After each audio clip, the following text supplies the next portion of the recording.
What up? What up, everybody? Live here with HOOHAMES today. What's going on? We're drafting a couple drafters mains. He was nice enough to have me on his channel the other day. We drafted some sick teams over on Underdog. So we are running it back, turbo, doing a couple drafters mains, trying to win all the money. All of it. That'd be great. Yeah, we got Mossy in here. We got the boy Mossy. Nice, welcome. Yeah, he comes to your channel all the time. Yeah, he's a real one, man. He's like I streamed kind of randomly, like 3 years ago, just messing around, and he's been a big supporter. Been really fun. He's also been messing around with my dog Math. He's the only one I've given the keys to the sports cars, so he's been my beta tester, and hopefully one of us has some success, so I can brag about my stuff working.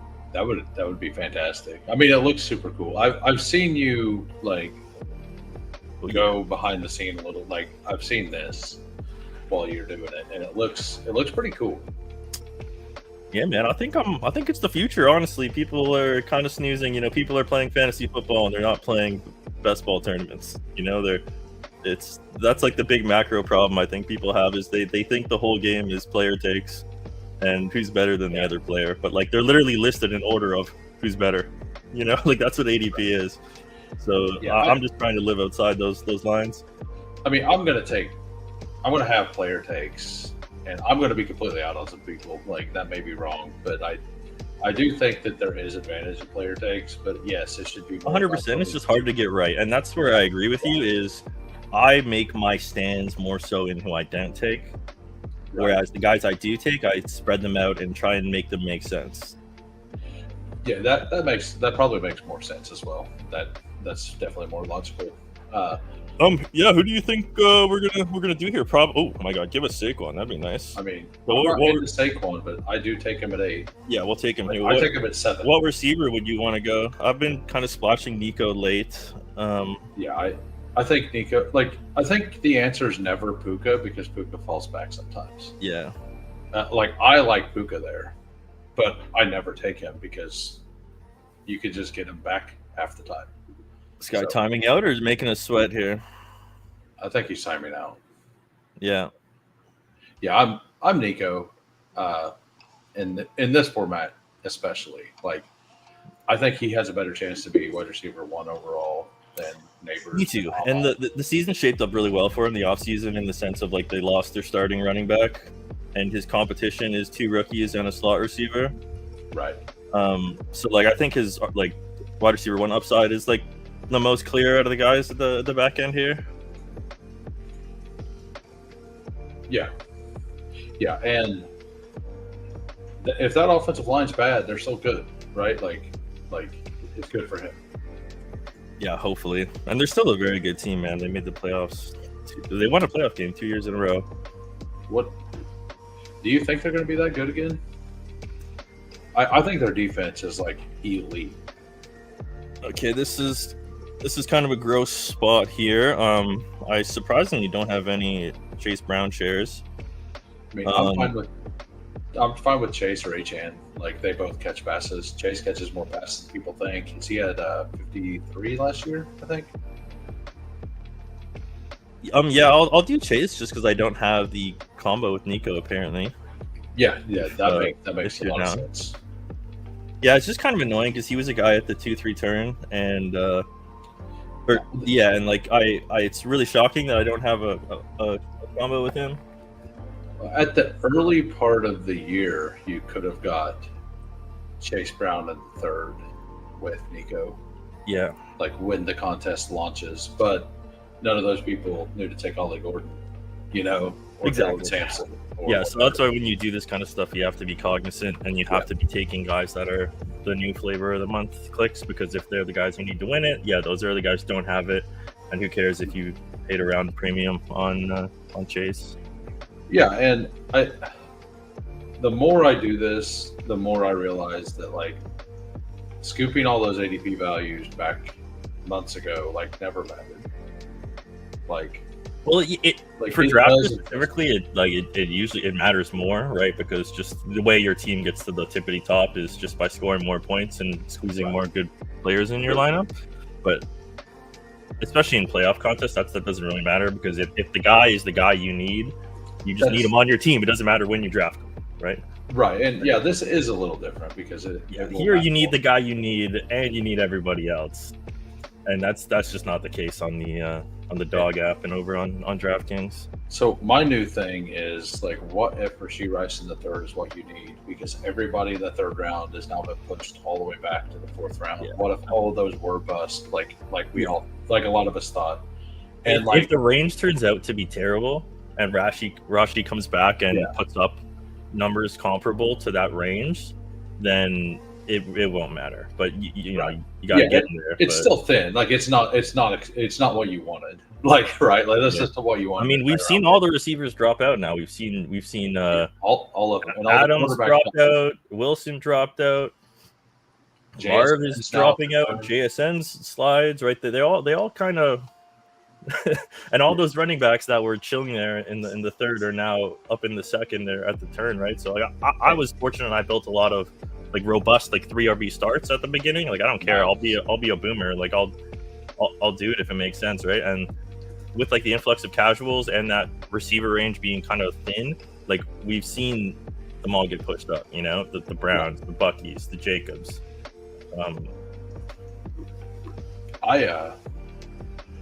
I really like I've always liked the elite quarterbacks, but like on Drafter specifically, it's probably a worse bet. Like, I still take him.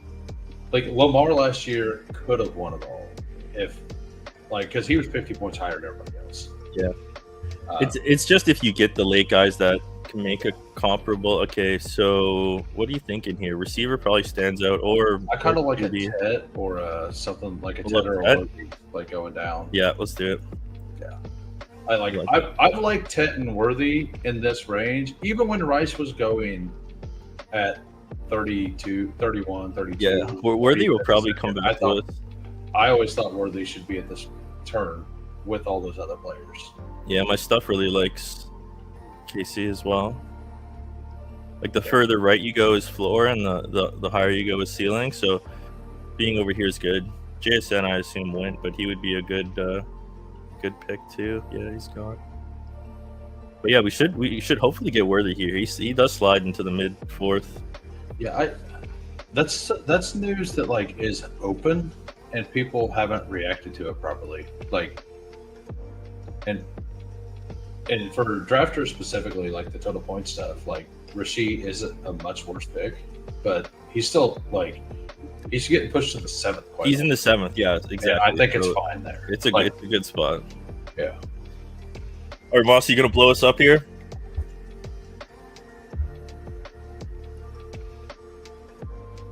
Hey. If not, are you okay with? Well, I was gonna say Marv. Like, just Marv hasn't been here all year. Yeah, I'm perfectly fine with Marv there, but like it's still kind of doing the same thing that was happening before when he was going there. Yeah, you're just flipping it. But like, it doesn't matter if it's what you need. Yeah, you're just flipping it. Well, Worthy or Travion? With either or Pickens. Yeah, no, let's do Worthy. I think. Yeah, I like Worthy more too. Yeah, I've got a decent Pickens bag, 14%. Most of it, like, at cheaper prices. I was clicking him like huge when he was in this range over here. Very nice. So, especially early. Like, I think, like, literally, I was on a stream with Disco, like, really early season, right after this, like, the news dropped, and I called it right there. I'm like, he's gonna end up in the 4th, man. And I think he was in the 7th or like late 6th at the time. And now he's chilling, yeah, mid 4th round. I mean, that's late for where he usually goes.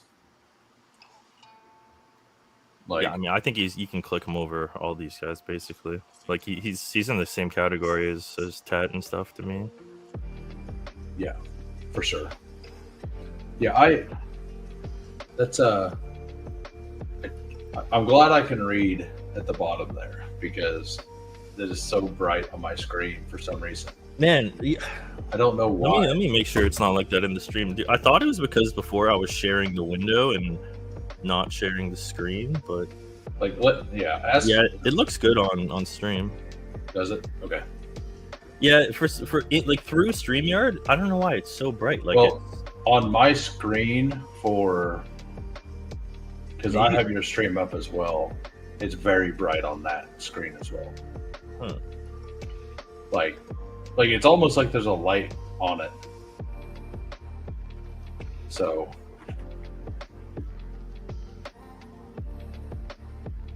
right, like you can't read the names in yellow, but the other ones you can kind of make. yeah, out. this is bizarre. I don't know why it would do that though.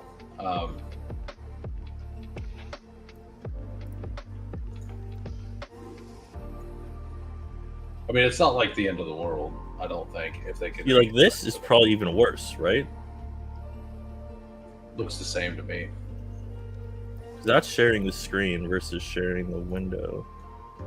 I think it's the brightness you have your. My monitor? No, it would be your like settings within the computer, maybe. Because I have my You brightness cranked down. I don't know. Like I've never seen anybody's thing like Yeah. that. And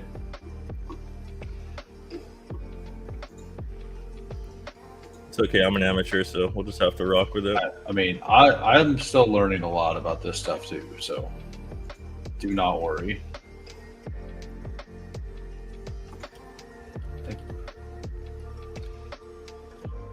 What we got here? Okay, I don't know about you, but I love Kamara for full PPR. Like yeah, let's do it. I splash them in.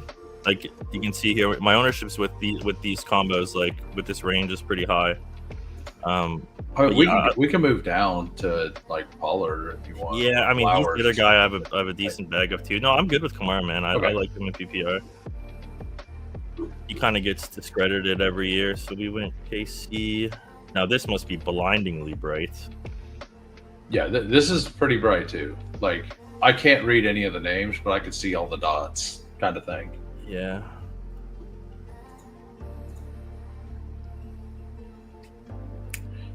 There you go. That looks good, but that doesn't.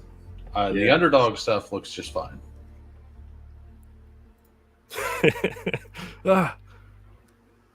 That actually didn't look any different. It's all still just super bright. Zoom in your window 1 or 2 notches. Still the same.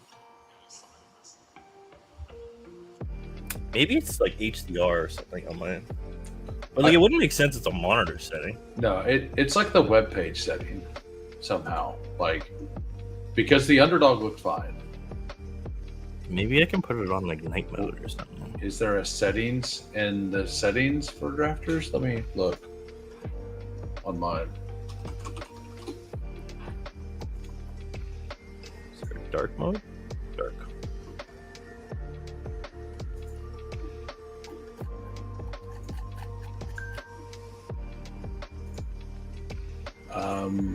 Let's go. Sorry to get you sidetracked on this little venture. Okay, it doesn't really like Chuba. I love Golden, and Yeah, I'm way obviously behind on Pacheco. Golden. Yeah, I love Golden this year. Like big draft energy. I know he's making it a stand. Yeah, he's I was- 100% right. Yeah. I don't know if I'm as high as he was pre-draft, but I had he was my second highest owned wide receiver in pre-draft, and he's one of my top 5 now. I liked his talent. I always compared him. I said he's lad light. The way he moves, the way he plays the game is like Lad McConkey. We can't call him Lad McConkey because Lad McConkey is amazing. If he does what he can do, he could be next year. Kind of thing. Like I don't think he has the movement skills that Lad did, but I think he's close. Kind of Yeah, thing. but he seems like that guy who kind of wins these like tight contested battles. Like I know his profile was kind of like he didn't get a lot of run in college, but he was like the guy they relied on, for third downs, like in crucial moments, and he was just like a man beater who would get it done. He's just like a gamer. So yeah, I really like that about him. I unfortunately just kind of was too much into the Jaden Reed stuff just because I'm biased and I think he's awesome. Oh yeah, But Golden clearly never won that bought fight. it. Like I thought it was the absolute perfect landing spot for Golden. Like I don't think it could have. Like I don't think he could have had a better landing spot. Yeah. Like I think that Tet for Carolina was the perfect landing spot for him, and I think that Golden. I think if they flopped, that they would both be fine. But I think I would still like. I think I would like Golden. Like I don't think I'd like him as much in Carolina because he would be. Like I'm not saying he's like Xavier Legette, but what they can do and Coker are similar, and I think Tet complements the other receivers in Carolina a lot better. And I think Golden, could just play any position, like if given some time. Honestly. Okay, so coming up here, my stuff likes Minnesota, but we could also do Jordan Mason on the wrap and lock in Mahomes, or we could try to push Mahomes. Could also do Kelsey. Kelsey falls. Well, we could probably get him. The room seems to be doing normal stuff, right? Yeah, we got basically two guys to worry about. Mossy, unless you went Kelsey, he wouldn't mess with us. Is Rice on the He's left gone. side of us? Is he on the left or Yeah, right? yeah. This guy right here. Yeah. Okay, so if he doesn't take Mahomes, we should be fine. But I think we just take him now. Yeah. Like yeah, that's if we had Jones, I would have pushed it, but I think the play is just take him. Yeah, I think so too. And good chance we get Kelsey on the route. Might still be able to do a Minnesota thing. I haven't taken a lot of Kelsey this year. Yeah, I mean, not much. I got 6%, but I think he's honestly a good pick. I think he's like he caught a shitload of passes last year, and like he had a quote unquote down year, but I think he still was like 10-2 in receptions. Like I think he's just gonna be fine, man. He's gonna give one last year and catch a bunch of balls and probably ride off into the sunset with his billionaire fiance. Yeah. It's not often when you're 34 and a half, you sign a $1 billion contract as an athlete. He played it pretty well. It all started with a friendship bracelet, eh? You know? Yeah. Well, like what's crazy about that is like, I don't know if it was related, but like that story came out, and then the next week he played awful. Like I don't know, like if he was like he was tired out, if he was just upset or like apparently, like I don't know. I've heard way too much about that whole relationship because I'm a KC fan, right? Like everybody wants to give me their takes on it, and I'm like, I don't care. It's front page news, yeah. Like I would prefer he retires today, so I don't have to hear about it the rest of the year. Like honestly, like I would rather he's done enough for us. He doesn't need to be there. I don't need to hear about him and Swift anymore. Like just leave, please. Well, get ready for a whole season of it, buddy. Yeah, it's gonna be so much worse this year. All right, so we did lose Mason. Are you in on Tyler Warren at this price or not? I don't mind it just because I he's think it's 10 past ADP, and like I was telling you yesterday, like when I built the team that's like strong in other positions, this is also cool. I'm still fine with Hawkinson as well, so either one would be fine with me. Yeah, I think I'm good to do Warren here. Okay. I mean, either's fine, but just whatever. We'll just take the gamble. Like obviously, Mahomes teams are going to be paired with Kelsey a lot, so you're just being a little different, stacking him up with the premium guy from the same range. So I think it's cool. It'd be nice if Indy was a good match for our QB. So I'm gonna do something real quick. I'm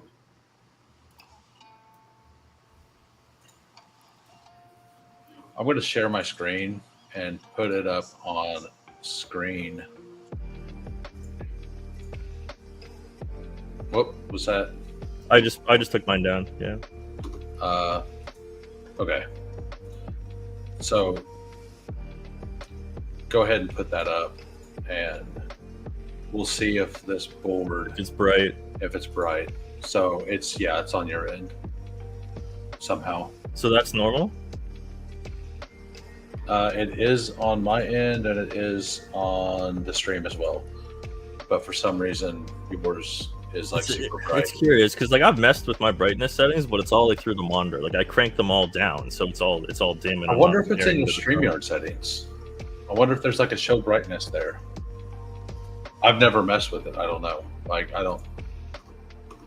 So yeah, you can go. I'll go ahead and remove this. You can bring yours back up. Also, if you if somebody shares their screen, you could just click, like whenever I share it, you can just click present on top of it and keep yours up, and then click it at the bottom, and then both screens will stay up. Yeah, who knows, man? This is bizarre. But the other day, I thought I had it fixed, and I mean, if nothing else, we can build a shipper and troubleshoot. I believe in this. we're actually like the seals staring into the sun right now. That's right. Like, like the we're normally too focused, and focusing on something else as well is what's going to really hone us in to doing the right things. All right, so here you see my monster stand here in this range. I got 30% Cooper Cup. I'm okay with Shahid here just because we have a Chimera piece. I kind of like either. I like Njoku too. Okay, let me check real quick. Njoku works. Like it would be a nice correlation with, or a piece with Tyler Warren, I think, and kind of be done. Because it's like in case Warren does start off slow, kind of thing.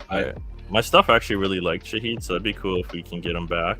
But it's nice to lock up the tight end position. He does. You say it does? Yeah. I really like locking it up.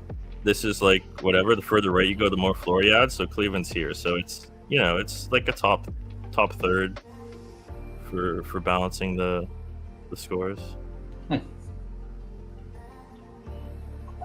I think Cleveland's going to be better than most people do. So I'm also there on the whole thing. Yeah, the Flacco stuff is really bullish. He kind of slipped for a bit, like mid Fannin hype, and before the Flacco announcement, he was going like he dropped all the way into like the 120s. But I got him in 130s a few times, like mid 130s. I seen him at 145 a couple times, like down there with Goddard. I think there was like a whole week he was down there in like the Mini 2. I think it was the Mini 1 or Mini 2. He was down there for a while. Okay, so it looks like we're gonna have to take a little scroll here. I mean, I am super in on Mooney like he's one of my. If he's good to go week 1, I think he's an absolute smash.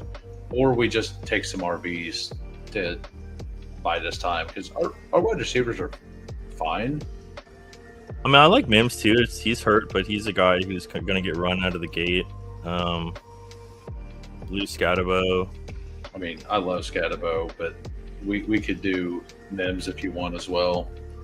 Whichever one your stuff says, if we need a running back or wide receiver a little more. Let's do Scatabo. I'm down. I'm not a big Scatabo guy, and we need some. People, I think, underestimate his pass catching ability. Yeah, I mean, he was showing it off in camp for sure. Just so weird. His training camp arc was like, Tracy's in trouble, man. This guy's sick. Every day there's a new clip, and then overnight it was like, oh, by the way, Tracy's the locked-in starter, and this guy's hurt. Yeah, well, it makes sense. Like just like the Shadur stuff. Like Scatabo was going to have a hive. Like he just was. He was just going to have a hive, right? Yeah. And Tracy and Shadur was going to have a hive. So like the people with a hive are generally going to do like you're going to hear stuff on like as soon as anything. This is going to be constant news. Yeah. Just a slow. Yeah, I got to stay on top of it. The drafters is at 2 hours, and DK went up to 1 hour today. So yeah, these ones are stacking up already. I'll have to kind of hit them. Yeah, no problem. Through the draft. It does not bother me at all. And then we got our Dinger team. HOOHAMES are going to win it all. Hell yeah! I hope you do. That'd be awesome.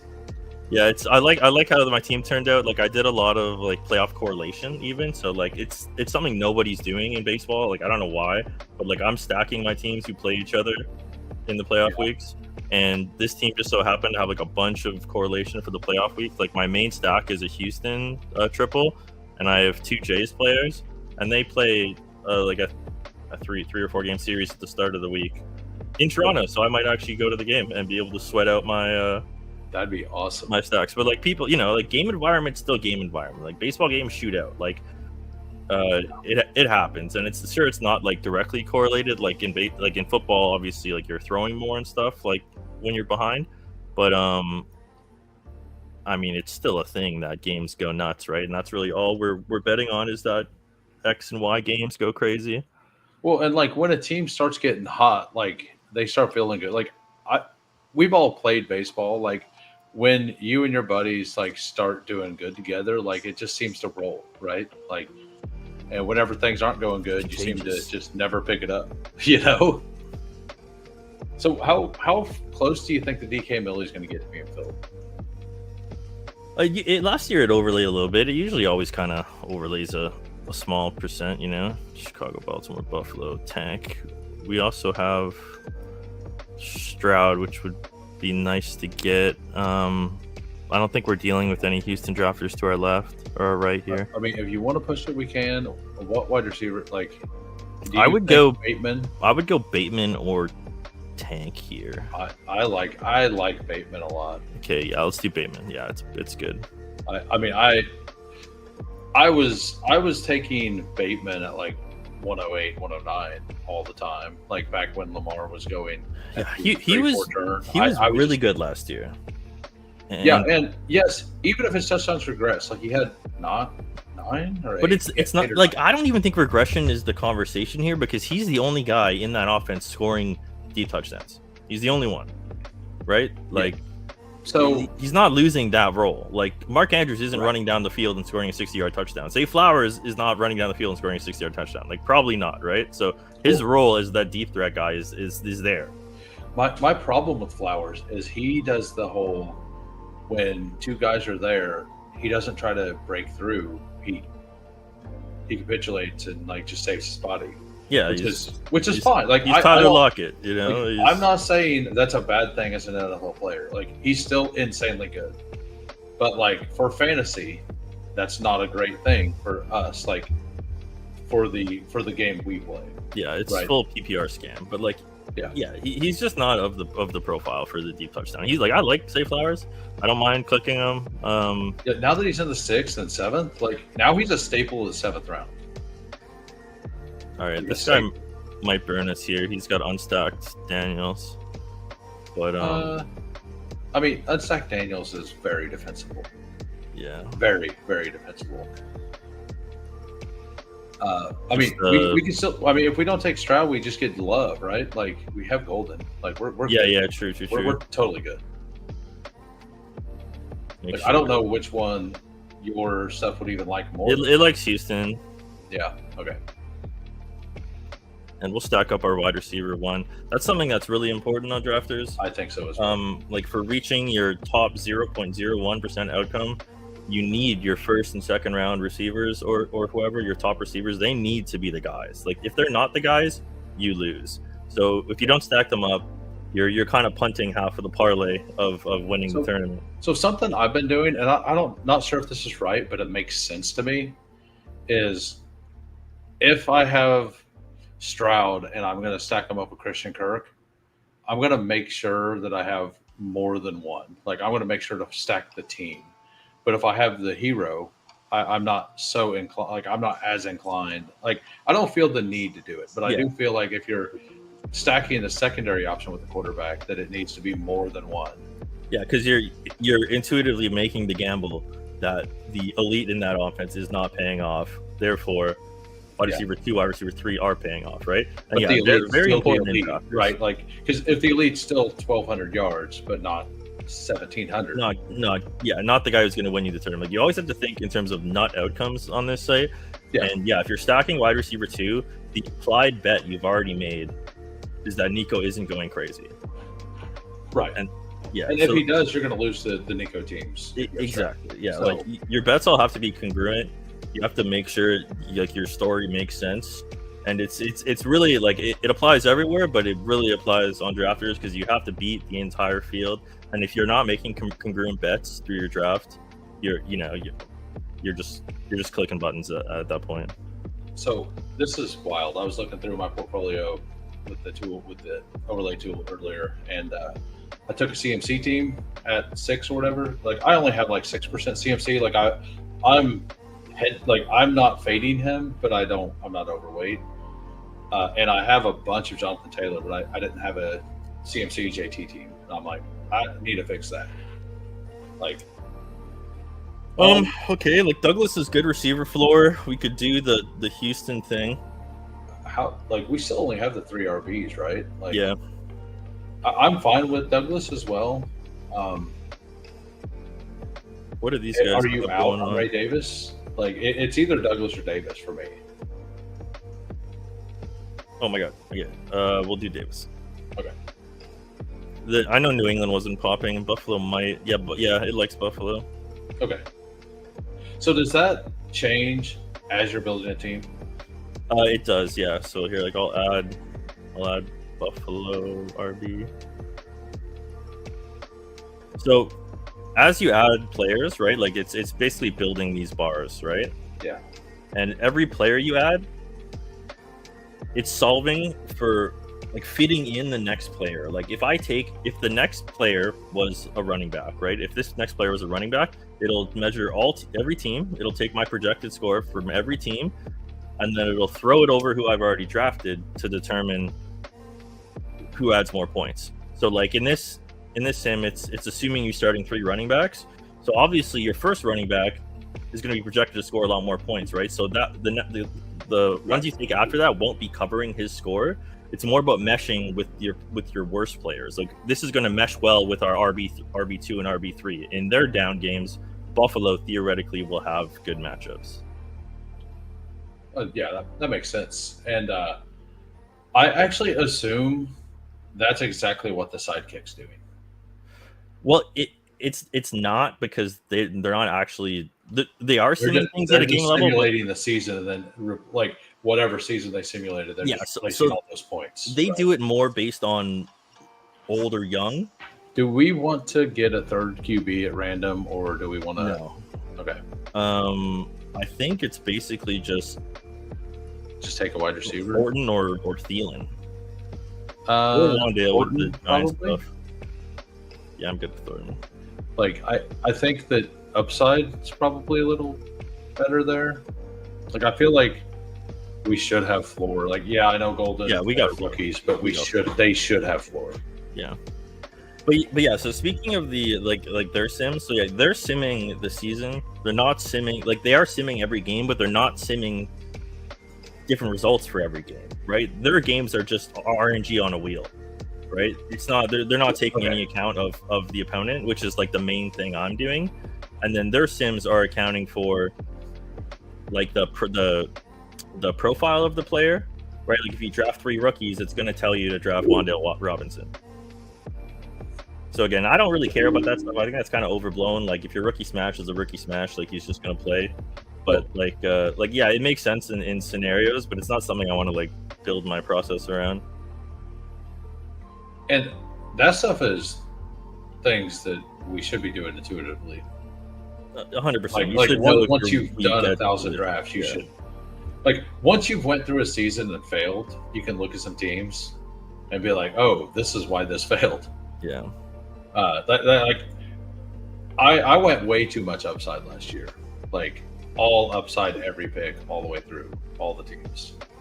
And like for drafters, maybe that's right if my player takes were right, but I like the guy you have starred a lot.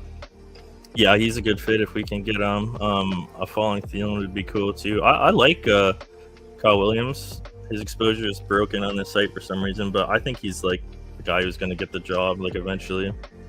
I do too, and we don't need anybody initially. There he goes. Both the receiver options go. Yeah. Woody would be very nice, Mr. Hit Luther. RB real quick just to look. Fuck.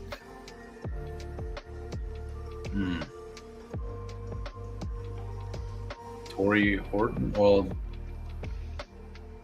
we decided not to take. I mean, or Coker. Like, I'm still in on Coker. Yeah, I'm not going to take him at this ADP. Okay. Carolina, Baltimore. Doesn't really like. Yeah, what do you think? Receiver? I think Horton or Franklin. I like. We don't really have any week 8 buys, I don't think, at wide receiver, which is rare. Like, it's very rare. Oh, we had Thornton. Yeah, that's okay though. Yeah, But like that's the least of the worries, right? And a week 8 buy for a rookie, like, if you believe in post buy rookie bump, and I think there's a lot of data to support that it's a thing that is more likely to happen than not. Like, if the player is going to work out, like, they always seem to get a bigger role after the bye week. Okay, Even if it's a late bye week. We are pretty thin on RB. I would be okay with doing Franklin. Another cool thing in Spike Week here, they have a number of game stacks tool. So he's got 9 game stacks with the players you've already taken. I used Spike Week last year, and I loved it. The problem is that whenever they moved everything, it messed up everything I had set up, because I spent a lot of time like making it look exactly like I wanted, because I'm not great with PC. So whenever they moved all that, I'm not good with the numbers behind that stuff. And whenever all that stuff got moved, like, it was like hours. Yeah, it's a lot of work to tweak and stuff. Like, I same thing. I didn't really go in too crazy this year. Like, I had it set up really nice. Now this year, I spent like 5 minutes doing it, but I have everything I need. So so do you want to go Franklin or do you want to go running back? We are thin at RB, but I don't mind pushing. I don't hate Dowdle here, since we are thin, and I don't mind a mini stack with Tet. Yeah, I don't mind the mini stack, and yes, we're not looking for floor, but like we kind of are, yeah. It does help this team. Yeah, I think we do, and I'd be okay with doing Dame later. I really like Keaton, but yeah, I think I like a little mini stack with Carolina is good. Like, we don't have the QB, which would be nice, but sorry, Disco. he hates Double. Yeah, sorry guys, I haven't been looking at the chat. I'm a bad streamer, but yeah, what up guys? He's not. They're not saying a lot, but no cap. What's good? How many in the Dinger Finals, Mossy? There is 300 nerds. I have to stuff into a locker. Nerds. These baseball playing nerds. I was a good baseball player back in the day. It was actually my best sport, so I do know ball. I hated baseball. Like, I could not, like, I love basketball to play, but I never could watch it, kind of thing. Like, yeah, I'm a hockey bro, so I played hockey growing up, played a bit of soccer, played baseball like into my mid-teens. And I was pretty good baseball, man. I was a good second baseman, good on-base guy, good leadoff hitter. Just get out there, make something happen. It was fun, but I gave it up to continue playing hockey through like my high school years. And nice. Not the best hockey player, but I'm okay, man. I'm a poor man. Which one you like the most, Yeah, hockey's just more fun. Baseball's kind of a bit of a grind. We played so for me, it was a problem with authority thing. Like, every time I joined a team, I hated the coach. So yeah, that's on me. And like, I played sports constantly in pickup games, but like, I never played. I never played like for school. Yeah, what really gets me about baseball coaches, like the annoying things, is you have these like first and third base coaches. Like the third base coach, specifically the guy who tells you like not to run home or whatever and throws his arms up. Like, those guys, I swear, are always wrong. And I'm rounding the bag, like, at second. I'm like, full steam. I'm like, all right, yeah, we're going for it. And the guy's, jumping up with his hand. Oh, damn. Okay, we lost Pierce. Shit. Okay. Should we just do Coker at the discount? Or I love Coker this year. None guy, Kendre. Like, if we go Coker, I think we have to go 3 running backs to finish. Yeah, no, I do agree.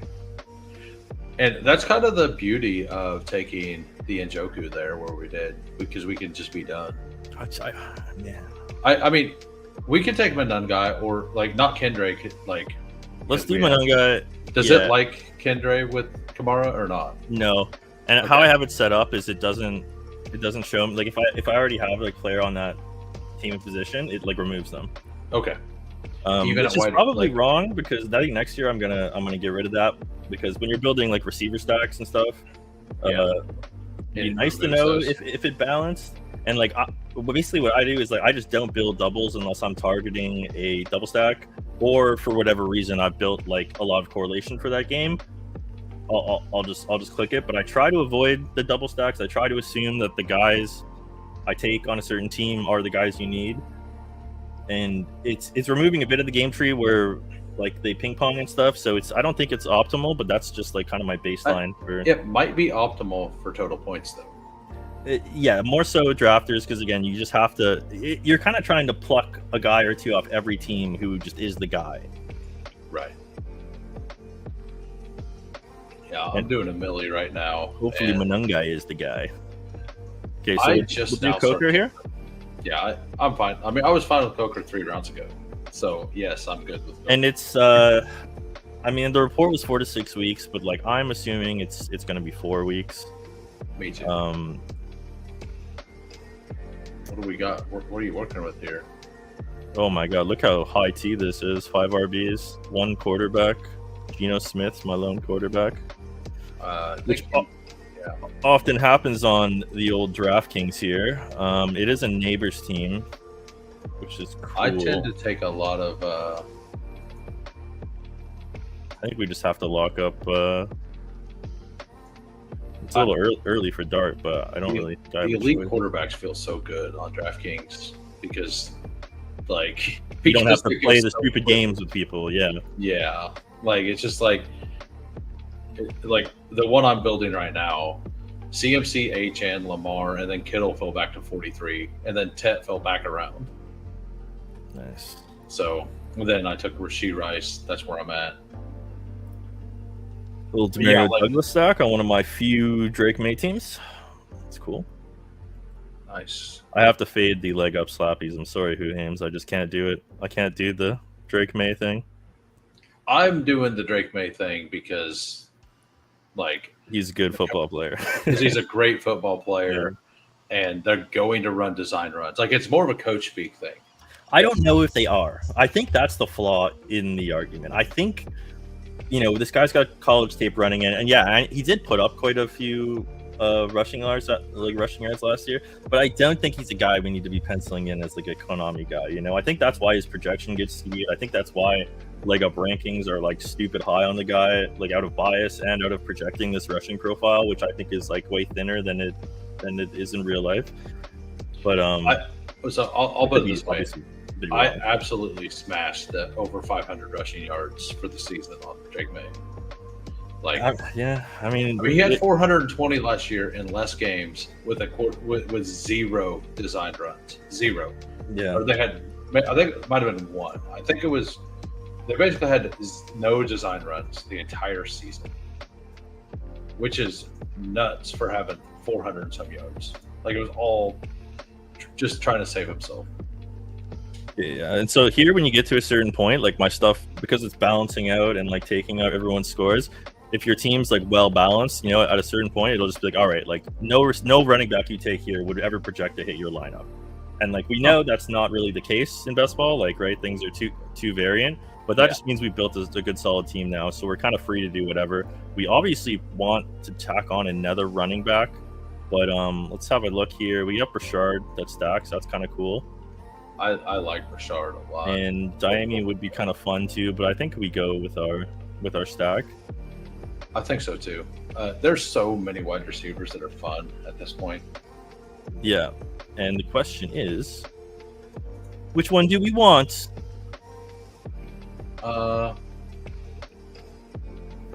We could do a KC punt option in Royals or Thornton. I'd be okay with. I'd love Diami if he came back. I think Olamide's kind of cool, actually. I think, you know, he's might just get run the whole year. Like, We got your what do boy you think of MVS. KLS? Like, he was getting passes from Herbert in the first quarter. Yeah, no, I like him, especially with how that room's kind of broke with Trey Harris being a bit of a cuck. And Ray to me, like, even with Mooney back, I think he's a fine pick. okay, I mean, he had 600 yards last year, or 500 and whatever yards. yeah, I like betting on the Atlanta passing game this year, and we don't have any Atlanta players, so I'd be okay with that. But like, I can't pass Miami in the last round. No, I'm with you there. Like, Miami. Mossy's gonna sniff him out though.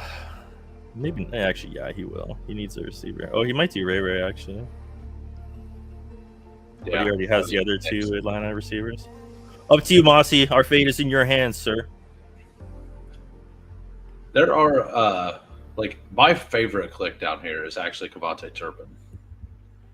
And it's because he gets the like, yeah. I assume he's going to get. I've added him a few times since we talked. Yeah, I just think what up, man. That's sick. Is it crazy that he's the most talented running back they have? You know, like, like, the crazy thing is he's so old though. All right, your call, Ray or KLS? I think Ray, because we have the Coker, Horton, and Thornton that all may not do anything the first few weeks, and if Mooney's not 100%, like, he could help out. Yeah, and we got sniped on Mooney, so again, it's nice making these congruent bets. It's not what you do. Yeah, every player you don't get, you're actively betting against. You know, so like. Right. The entire draft board outside of your team, you are making a bet in this universe against them. And in this universe, we have no Atlanta players. They all got taken from us. Like, you know, our target, where was it? With whatever, right? When you get sniped on a guy, you have to mentally note that and be like, all right, man, in this universe, that guy sniping me did me a big favor because wide receiver 3 is actually going to be the one you need, you know? Right. Yeah, and like, having the two rookies and Coker, like, early season production could be what we need. So KLS is probably the better play for a lot of teams. Like, if those two rookie receivers, like, that we ended up taking, if we would have taken DeMario and who was the other one? Like, because we took there was somebody we took over Horton as well, or we were debating, and he was an older player. And if we would have taken both the older players, like, that team was absolutely KLS, right? Oh, I gotta make a mental note of what team that was. Or you do, sir. Number 134 and 135 are going to be our HOOHAMES. So, chop it up 500K teams. I might be able to remember that because my lucky number is 34. 134, 135. So I might be able to remember that. And 135 out of the one hole HOOHAMES. Let's go. Yeah. Flip the board time. Let's take Devon Achane. Man, I wanted coming into the stream, I was gonna force you to drag a guy up in like one of these two drafts. I don't know if I could do it at the 101. Yeah, no. Jamar Chase is so much better than every other pick. And I've actually ran pretty bad on 101s, only at 6%. 102 is like my get funky spot, so I'm okay with being a little low on Bijan, but like I have pretty beefy exposure to these other guys, 15, 10, 10, 10. Which I like. Genty is my other lowest first round pick, which is we'll address that in the coming drafts in the future. Okay, yeah. Here I built a robust 3 RB start. Looks like we're getting cucked on quarterback again, but we're just like splashing a receiver, and it looks like a DK draft. Yeah, man. It's just. This is interesting, actually. Like I was just gonna go Dubs because he's kind of like a handshake guy for me if he's there at the top of the queue right now with the Green Bay stuff. But Leggett's also like a smash pick. I was gonna say Leggett is probably a little undervalued on DK right now. Yeah, and like then like we obviously have both have a bring back like week 15, week 16, and something I like to consider is I try to prioritize receiver bringbacks.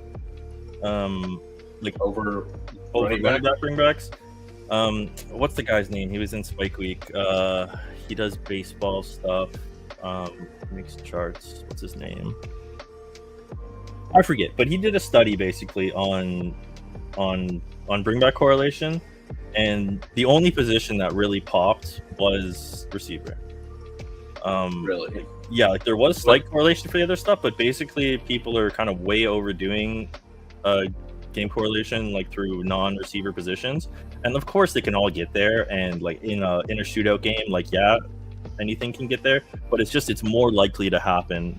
Your receivers are more likely to shoot out together in a shootout match than a receiver or a tight end. Or I don't know. Like I kind of like the hero RB versus a wide receiver bring back, like because they're icing the game away. Like game script wise, it makes sense. Yeah, for sure. I don't know if it like I'm sure the data is right whichever way it went, but like I like to do that some. If I have like I won't shy away from a running back bring back, but if I do, that's a situation where I'll like mentally note, hey, I should add on a like a receiver later from that team, you know? Right. Try to make it a little bigger stack. But yeah, so Leggett against New Orleans, I have Olave, so they're both receiver bringbacks. Yeah, I don't know. I would put in all my math stuff, but it takes too long. What do you think? You think I should go Leggett or Dubs? What are the wide receivers? Dunze, Olave. Dunze and Olave, yeah. Mooney. I think Mooney, Coleman, Olave. I think if you're lower on Leggett. I'm not. I don't have enough either. I was like kind of fading him until we started getting these rumors. Okay. Sorry, yeah, we got 10 picks. I only have 26 minutes on these. Stafford top of the queue. I mean, if you already put him in the top of the queue, I feel like yeah, you might as well just do it. It's part of the game with these slows. You have to plan ahead, and you really help yourself. You help out your future self, you know, when you do this stuff. Here we're just gonna blindly click the QB correlation. That's a hard thing to not want to do. You have to on DraftKings. You don't have a choice. Yeah. Right. Like, he's in the top 20 picks. Just take the quarterback that's correlated. Yeah, you have to, man. No Franklin here. What are other late round darts that you really like at wide receiver? A lot of them are kind of dried up, to be honest. The one I've been sprinkling in like lately that I haven't been doing was Booty, because he seems to be sticking around in the end of these drafts. Even like Olamide, right, like KLS. But yeah, that range is kind of like really thinned out for me, and I'm with the builds I'm doing, I'm more so attacking on just whatever late running back is there, whether it's like a Pierce or a Manungai or a Tucker. Whoever's there.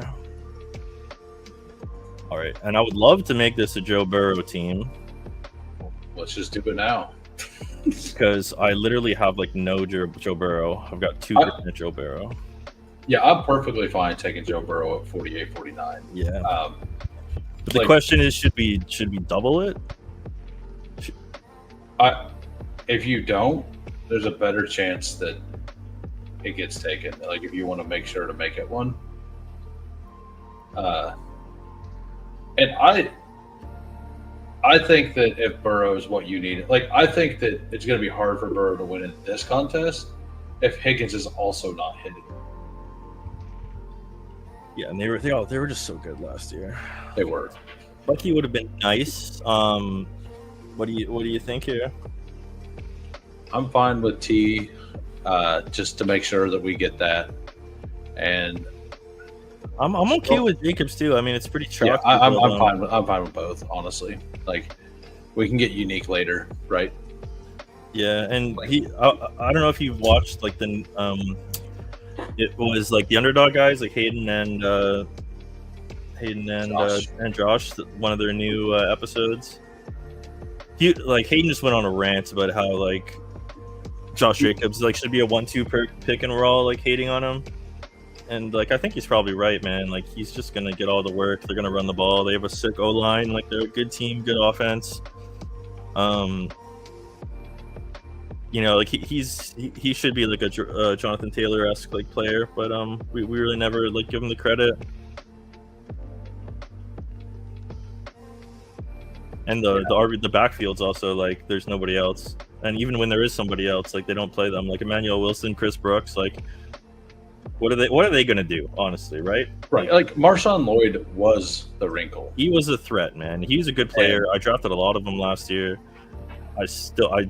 And he popped in preseason this year too. Yeah. His tape, like if you want to fall in love with the guy's tape, go watch his, because man, he's got some wiggle. He's like a powerful back. He looks really good. No Cap said to bring up Kittle, but then realized that he was going at the 4-5 turn at the beginning. But like the thing about that, like, yes, that's bad, but you just have to be aware and like make sure you get Dylan Sampson and Ollie Gordon or one of those players to be a little unique. If you're gonna, like, I don't like him up there personally, but like I think it's arguable. Like, I don't mind it. It's not something that I've done a lot, but he's definitely a guy who's been pigeonholed at the 3-4 turn for a while.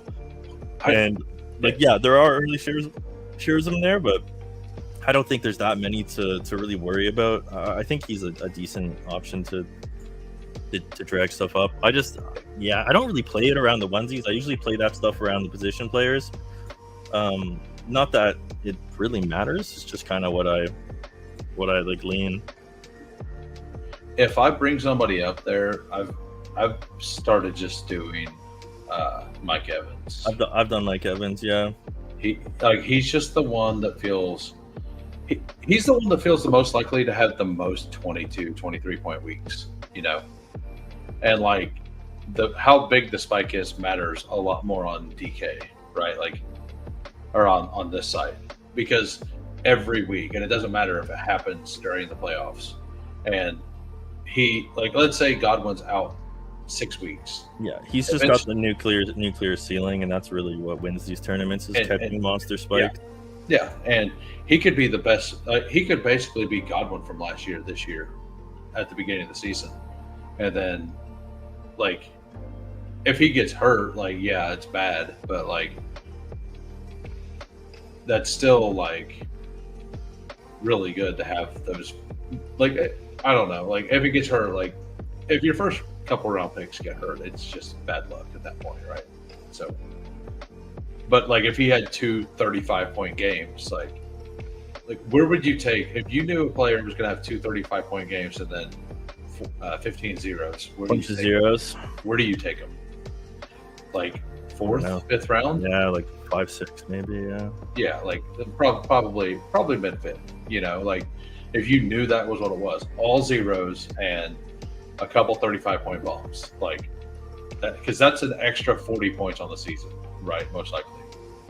Okay, so we definitely take Burrow. We definitely take Burrow, and I think if we get Cook, we don't. So then I probably leave receiver. Like Brees is okay, but I think these receivers are all really good.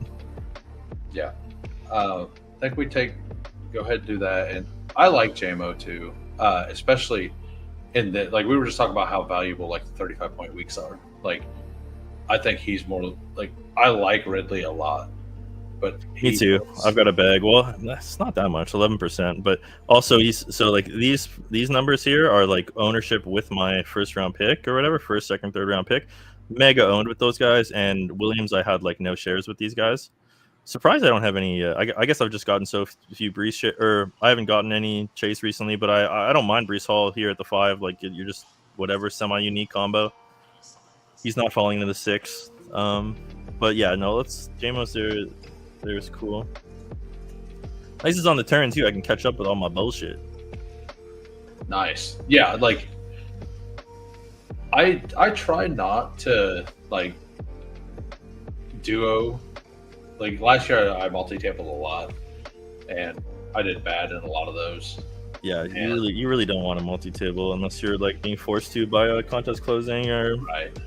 And then I was like, I'm not going to do it this year. But what I've noticed is, if I'm not on underdog, or even if I'm on underdog, like if I load up for a draft and I get the 2-3, like if I get a turn pick, I can usually load up another one and be perfectly fine, as long as that one doesn't hit the opposite turn pick, and they hit at the same time every draft. Like that's like the only time it's bad. This is interesting. I got your boy MVS queued up, but I have a 2 tight end team with Tucker and Kraft. So it looks like my plan was tight end 3 or MVS. Who are your what tight ends are available? Like Tyler Higbee's available? Like that feels. Yeah, I obviously had Komet started. Well, not obviously, but it's bringbacks on 2 of my primary stacks here. Green Bay, like the light blue is the QB stacks. He's already like he was soon as Loveland was at camp, they listened. Komet is the 2. Like as soon as he got there. Yeah. Oh, QJ just cleared concussion protocol. Nice. I've been mixing him in late. Yeah. I've been smashing him in the 20th round. Yeah, he was progressing through stuff like faster than people expected, and I also didn't watch the game where he got knocked out. It was bad. So I feel like that is his arm was stiff before he hit the ground, and then everybody's like, "Oh, well, his head hit the ground, and that's why he got." No, he was stiff before he hit the ground. He was out in the air. Yeah. Like if you watch it, it's like, ooh, Mossy, that's the king of the desert, dude. I'm gonna win it. Our boy Mossy here is a king of the dot champion. Oh, nice. He won the DraftKings tourney the same year I came second on drafters. We had like a really similar team. Unfortunately, he didn't win all the money in the actual contest, but he still took down a best ball tournament. So that is fantastic. Congrats. That was a late hit too. Damn. Yeah, I didn't see it, so at least it helped me click him down the stretch there. Like you're gonna find Shiloh Sanders $5,000 for the punch, like for fighting, but the guy who literally like goes helmet to helmet on a player who didn't have the ball for like 3 steps, like he missed the ball, took 3 steps, like it was one of those. It was like high, and he landed, took a couple steps, and the defender thought he had the ball, but he hit him under the chin, but he never had the ball. Like, yeah, he just finished. Like he was like coasting down. Like if he was running at full speed, he wouldn't even have got hit. He was coasting down, and then the other player, like just smoked him. And like it was one of those. He tried to go for the shoulder, but like he lowered his head, and like it just went up right under the chin. Yeah, I mean that kind of stuff happens in football, right? It does. Yeah, these guys, like it's hard to adjust your trajectory and stuff within a I'm frame. actually not a believer in suspending the players or fining them for those hits, like because of just the nature of the game. Yeah, I mean a lot of these like unnecessary roughness calls and stuff are just the league trying to save face, and like I don't think it's helping anybody play safer. No, like the thing is it's not a safe sport. Yeah, I mean they get paid very well. Like I've not said, like I've thought about saying this before, but like what they do isn't a deadly thing. Like a lot of jobs out there that get paid very little money are deadly. Like there are ways you die doing the job, right? Like, and yes, it's pretty close, but yeah, there's a lot of like it's not deadly, but like horrific accidents and like not being able to like walk for months, like that's very likely, like, but the odds that they flat out die from a hit are low. Like if you work in a warehouse, the odds of like it's very low also for like something to fall out of the racks and hit you, but if it does, you do not survive most likely. Like. So there's a lot of danger out there, that's for sure. Okay, so my stuff likes Olave here. We do need a. And you're not in on the digs. Like I love digs, and I'm not really in on digs, but I don't mind mixing him in. I mean, we could do the Laporta thing for the JMO, right? Interesting. Yeah, let me look. Yeah, it doesn't mind it. Doesn't mind it. We could set up a double with Goff. I'm building an absolute shipper in this DK.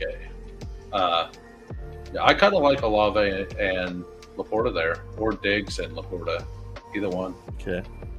Yeah, let's do Laporta. And we'll got our hero, so. And let's see, Goff. Goff is 120.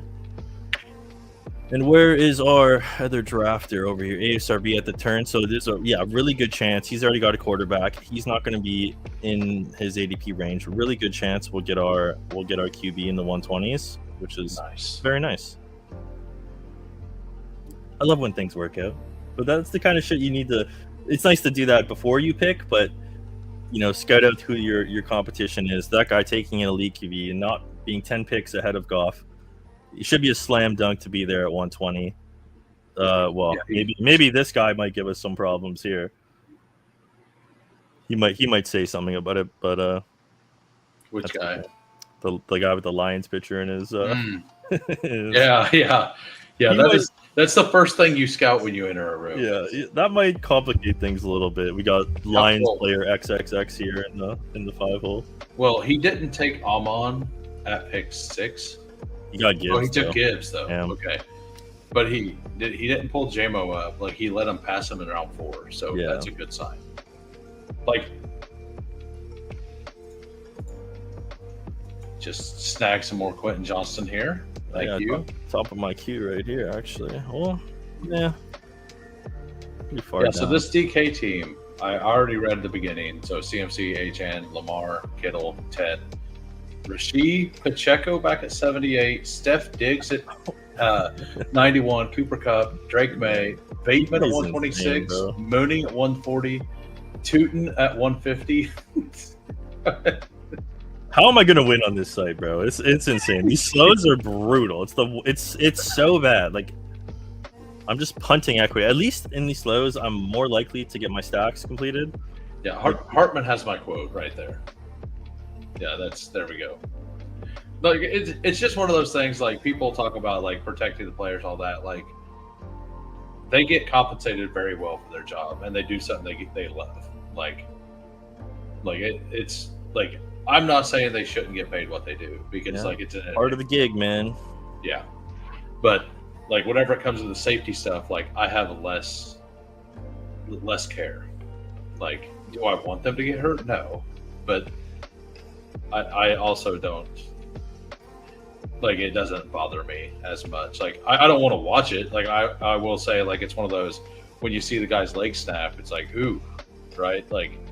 It's always it's like always gross. Not great, but that's why we like these guys, though, man. They're gladiators. They're out here putting it on the line, and we all respect them, we all love them, and we love watching them play. So it's right. And like, it sucks for betting on it, like best ball stuff, and like I never thought I'd be putting that much money into this, like basically betting on who gets injured throughout the season. It's kind of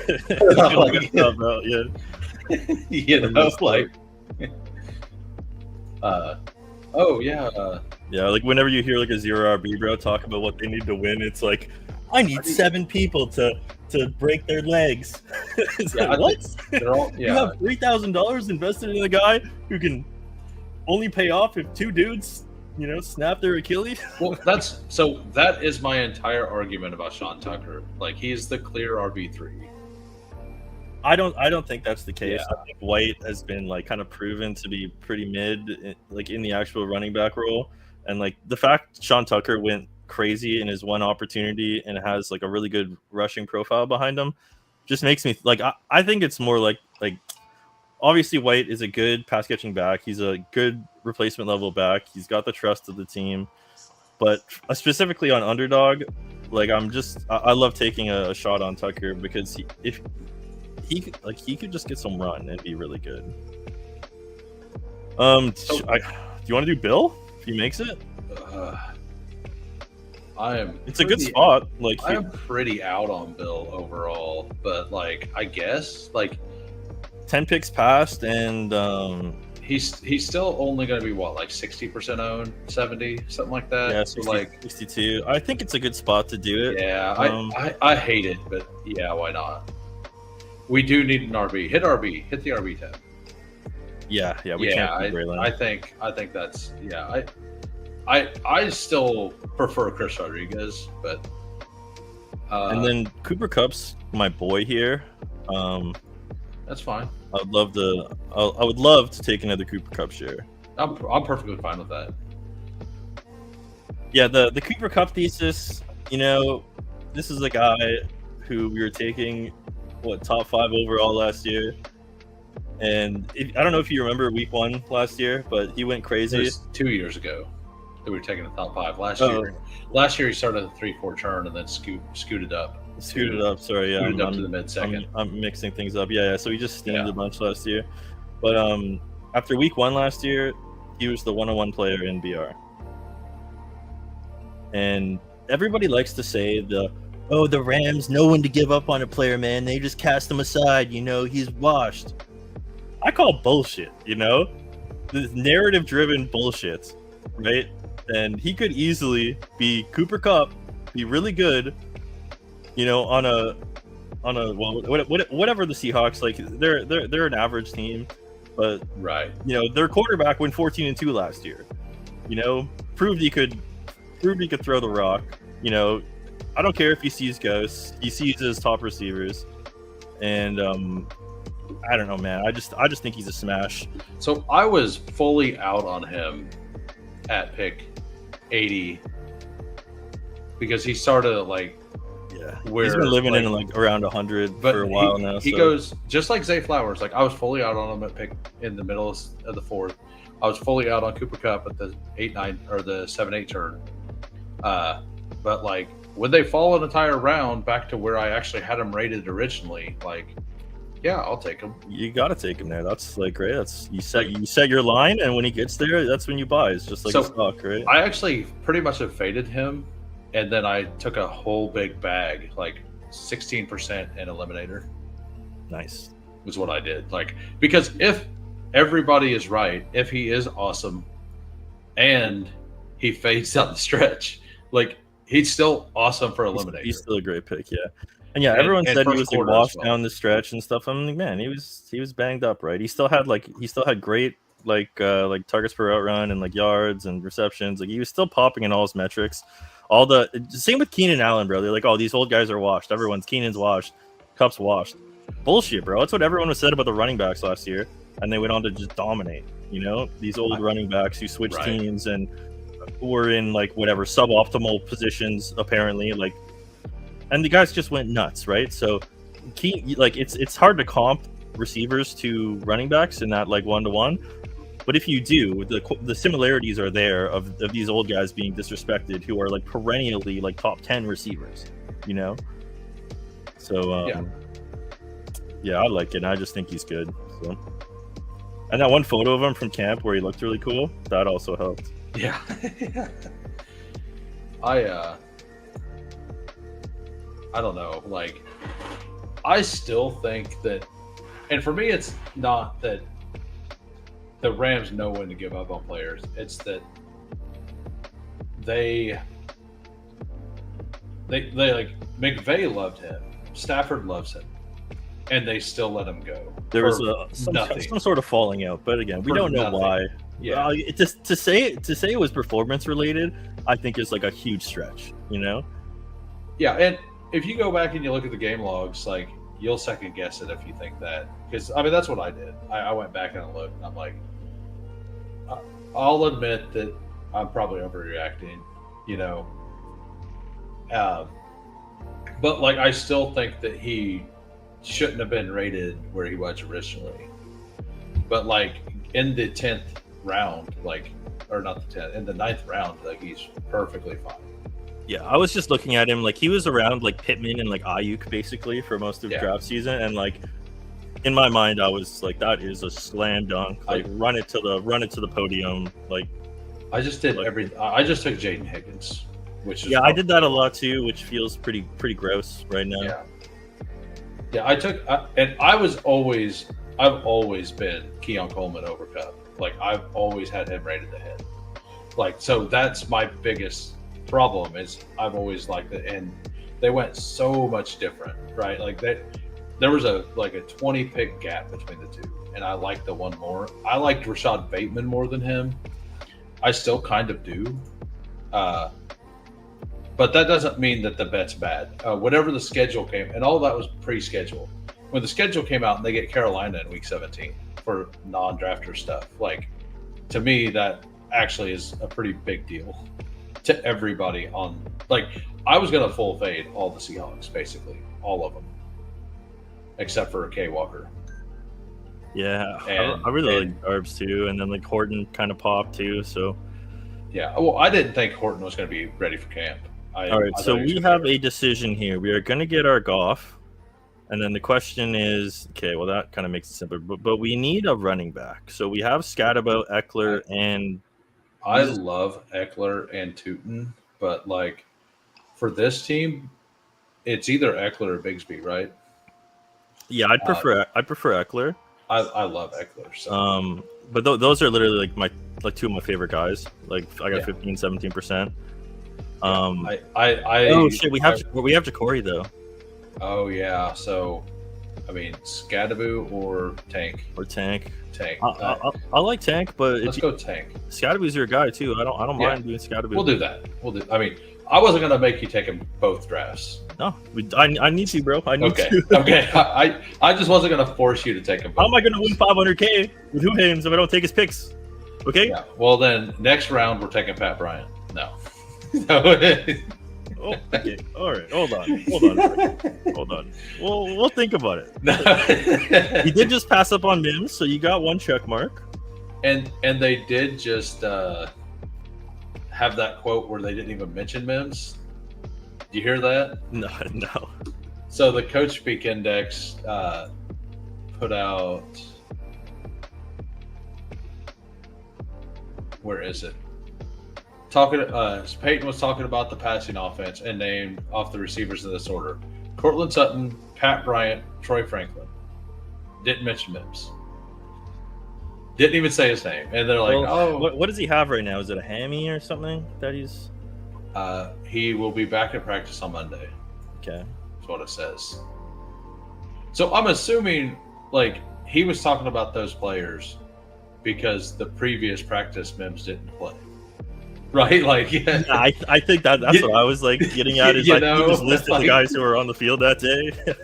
But like as a Pat Bryant bull, I'm gonna go ahead and victory lap this and say that Marvin Mims is dust. It's over. We do not know what Mims could just vanish like he always does, right?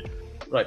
He could just be a special teams player again for whatever reason, even though he's like their only like dynamic receiving up. The thing that scares me about the whole Broncos, like about the Pat Bryant bet, is on the depth chart they have they just re-inked Cortland Sutton to that big deal, right?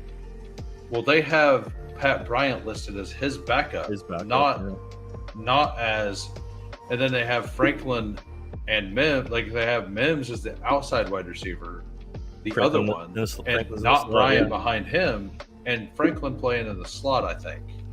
Yeah, he's been kind of proven to slowly progress through these rookie receivers. I think that's like the big problem is for whatever reason, whether if it's a system or his trust, he doesn't seem to like to throw these guys into the fire. And even the fact he's given Franklin like starting snaps shocks me because this guy didn't see the field last year, and I also drafted up a lot of Franklin last season, so it was one of my worst CLV picks, especially early. I had a lot of Franklin, just the shower narrative, right? I'm like, oh, they're college teammates, this guy's a good deep fast receiver. No, it was just Cortland Sutton in the end. Micah Parsons news, huh? What we got? Is he throwing shade? I don't know. Oh, if these guys give me Reed at 140, I'm gonna have to do it. I mean, if I have Reed shares, 140 feels like the place it should be. Got my boy Ollie here sneaking up. I would love that. I couldn't get to so in big board, he was going like way earlier than I think he should have because of draft capital. Like, at no point was he ever going to go before the 5th round, but he was still getting drafted in every single draft. Yeah, which that's is honestly wild. something to pay attention to is the kind of the springboard we get every year from the or not springboard, but like we price these guys in the pre-draft stuff based on like our talent eval essentially, right? And what often happens in these drafts is they get a bad landing spot or they don't get the capital and they crater in the real drafts. But then towards the end of draft season, they start working their way back up because their talent starts winning out and we start seeing them flash. So I've seen this happen so many times where a guy's ADP, like think about Bowers last year. Bowers went like 5-6 last year, went to like a bad spot. So we're taking him in the 10th. And then all of a sudden people start realizing, oh yeah, this guy's like a really good talent. And then he starts working his way back up. And that kind of thing happens like quite a bit. So if you see guys that are drafted highly in the big board who like been slumping, especially early draft season, like it's good to pencil them in, mix them in at their lowest because they usually do rebound. Huh. Yeah, I took a bunch of Ollie Gordon in the Superflex on Underdog. I had like 6.9%, and all those closed like months ago. Okay, this guy's got Tucker Kraft, but he has 2 QBs, so I don't think he's going to set up a double. Love's gone. Are you down with Reed Gordon? I'm down. I think I'm that's down. Like, I think that's awesome. yeah. Yeah. Another guy I want to get more of is Brian Robinson at these low prices. Man, I haven't clicked him since, but like I'm just like I'm fine with it. And now it's like a clear spot. And I did just auto what's his name? A Garendo on a team. I forgot to reset my rankings, and I was watching a TV show today.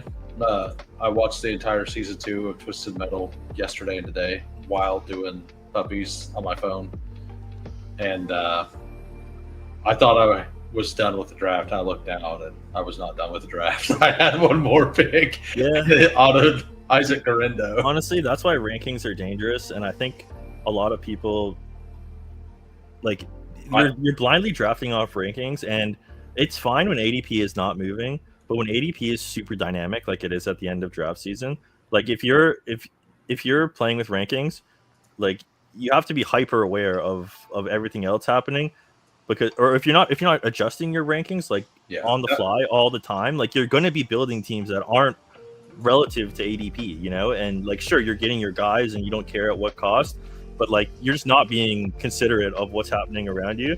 And I think it's a leak a lot of people do. Like they'll just be clicking guys at the top of the rankings late in the draft season when like, bro, like that's a bad pick. Like he goes 2 rounds later. Like what are you doing, right? Well, so I still click ADP. Like I make my rankings, but then I click ADP and draft off of that. Yeah. Generally. But then I want my rankings there to like pop if like Ollie Gordon should be moving way up the board or something like that. Yeah. So like I do stuff like that. I hadn't done my rankings for 2 weeks. Like I done them every week, usually twice a week. But the last 2 weeks I just haven't because I kind of just know the draft board. Yeah, and you're busy drafting too. I never draft on my phone ever. So like I've only done like probably 14 drafts this entire season out of 1,300 on my phone. So yeah, I gotta be on my PC too. Like sometimes I'll mix in just a pure vibes based draft, like if I'm walking the dog or something. But yeah. like, well, like if I'm watching a TV show or listening to something, like I'll do one, right? But I feel a lot more comfortable sitting here, like being able to look at other things. Like if I have a question, look up stuff. So the Parson news is Schefter tweeted, Packers linebacker Michael Parsons has been dealing with an L4-L5 facet joint sprain in his back and may take an epidural injection prior to Sunday's game versus the Lions if needed to play. Before the trade, Parsons last week, the Cowboys prescribed him 5-day plan of anti-inflammatory stuff for prednisone to help back tightness. So they knew what was going on. I'm assuming the Packers, I hope, knew what was going on. But how wild would that be if he doesn't play week If 1? he doesn't play, man, that's maybe Jerry knows what he's doing. You know, that'd be quite curious. I mean, I don't think he's worth 2 first. Okay, RB's really got thinned out here. Tesla might be a guy if we want, even though we're like loaded at receiver. We got Pat Bryant here as well. We do need a tight end at some point. Does your stuff like Mason Taylor at all? Because I really like. Yeah, it does. Like this is a 3 tight end build, right? It doesn't have to be, but yeah, I'm okay with Taylor. And Tesla did go. We could do Pat Bryant. I don't mind it. But we need to catch up on receiver. Probably Shipley or Marks would be the guy I want. Yeah, let's. I'll cue in Taylor and wide receiver. Like let's just click wide receiver. I mean, Kyle Williams is probably a better bet right now, right? Than Bryant. Yeah, my stuff really likes New England too. Yeah, so I think Ayuk falls pretty significant too, but I mean I'm fine with that swing too if you really want to do that swing. Yeah, I'm down with Kyle. It see here, far right floor. Yeah, it actually liked Denver. I can only see yellow dots. Yeah, and brightness. So I got to get that fixed, man. That's crazy. That's a curious. Like if you want to, I can just kind of stay in after the stream, and if you want to mess with settings, just because it's I almost honestly have no idea what it could be. Like I literally thought I had it fixed the other day. I thought it's because I was sharing my screen and not the window. But it's like I don't have any brightness settings cranked up. I have brightness settings cranked down on my hardware. It's very odd. Yeah, I don't know. It is definitely bright though.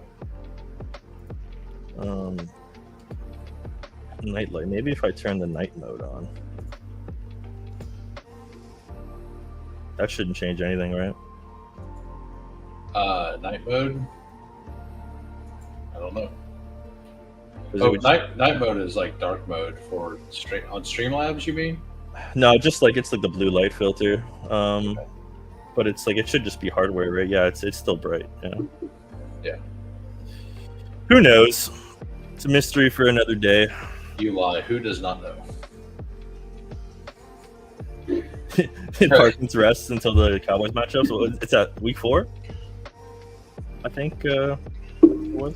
Do what? Oh, no caps. Like it'd be funny if he rested until the Cowboys matchup. Oh yeah, that would be great. I think they do play early in the season. Okay, so we need to catch up on running back. We are pretty thin. Like we're probably done-ish at wide receiver, right? Yeah, maybe one more. We have 5 picks. And I don't like Joe Mixon right now. I'm just curious. Are you taking him at all ever? No, basically. I was mixing it. Like actually, I heard you talk about this the other day, and I was treating it the same way. I was mixing him in at like 120, like whenever it made sense. During the fall, and I mean, I quickly realized that was probably not the play, so I've been hands off. I mean, by mixing them in, I was taking them like one every 20 drafts or something. Like it was like a low percent. It was just if I had like a Charger stack or something like that built out. Yeah. But it's weird, man. So like I've heard 2 different things. I've heard it's a foot infection, and I've heard it's like multiple foot fractures, and they're playing it so close to the vest. It's really weird. And like all these people reporting on it are like anonymous and like don't say my name, but like I'll tell you what it is. It's very bizarre. And I don't really know what to do with it, man. I think it could make sense in certain builds. Like honestly, like the one we have going kind of makes sense because we could really use an RB1 to emerge. Like we got a lot of maybes in here, and it'd be nice to kind of have a smash. Just hit RB real quick. It's pretty dead. Like I mean, I do like these guys. Do you want to just do Marks, Damian Pierce? I mean, I'd rather do Marks Mixon. Okay, damn. I mean, that would be fine too. Yeah, Pierce. I think we can pull. Where the hell is he? Yeah, he was right up the top. He's starting to get drafted every time. Like he's right there. He's like the 5th one down, 4th one down. Oh yeah. So like, if we want him, we need to take him now. Yeah. Like if we need an RB to emerge as a starter, like he's probably just as live to do it as JCM. Do you think it's crazy to take them both?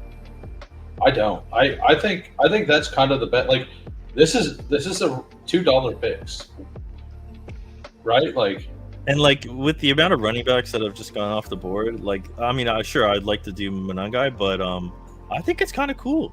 Yeah, I think that's the way to do this. Like with Mixon at 190, like I think that's fine. We're not giving up anything. Yeah, like we have plenty of receiver. We could be done at tight end if we want to be. We're done at quarterback, so like we have an extra roster spot probably to play with. So why not use it to try to secure something? We for sure do. We have some luxury picks. So I think that like very rarely do I like handcuffing, especially on this site. But I think that's a great spot to do it. Like, yeah. And I think Marks Mixon would have been the same thing. Yeah. Like I would have even been fine if Pierce came all the way back to just do it. Yeah, Pierce Marks would have been cool too.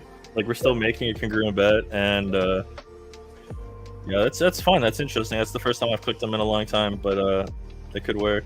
Like I clicked him at 186 the other day. Like I honestly feel that if he only plays 6 weeks, he's worth that price. You know, like yeah, yeah, exactly. He could come back week 10 and you know, like he averaged. Let me see. It was like he was one of the ones that had over 15 points a game last year. And half point. Like my he had a great season, man. So he had 15.89. 15.89 points a game. Yeah, he was a stud, man. And if he comes back mid-season, like he's going to be healthy, he's going to be ready to rock. We hope. Hopefully, or he won't see the field. But either way, that's then Damian Pierce is a smash, and we can give up a pick. It's cool. What the hell, underdog? What are you doing? It just kicked me out. Well, let's see if I'm winning the dinger. Hold on, I think underdog. Did underdog just crash for you completely? I'm loading it up right now. It just logged me out, and it won't let me log back in. Toronto was the first team. And on my phone, so I might be at the top of the leaderboard if they popped off. But yeah, my shit's not loading actually. Yeah, it crashed all the way. All right, we're winning $1,500. But geez, people have a lot of points already. Oh, yours did load. Okay. Oh my God, Juan Soto with a banger. But my Jays guys aren't doing shit. We'll take a Juan Soto smash though. What in the world? Did somebody else like? So you're in? Yep. I'm getting network error. So on my phone and my browser, and I was like one pick away. Yeah, I seem to be doing okay. Let me see if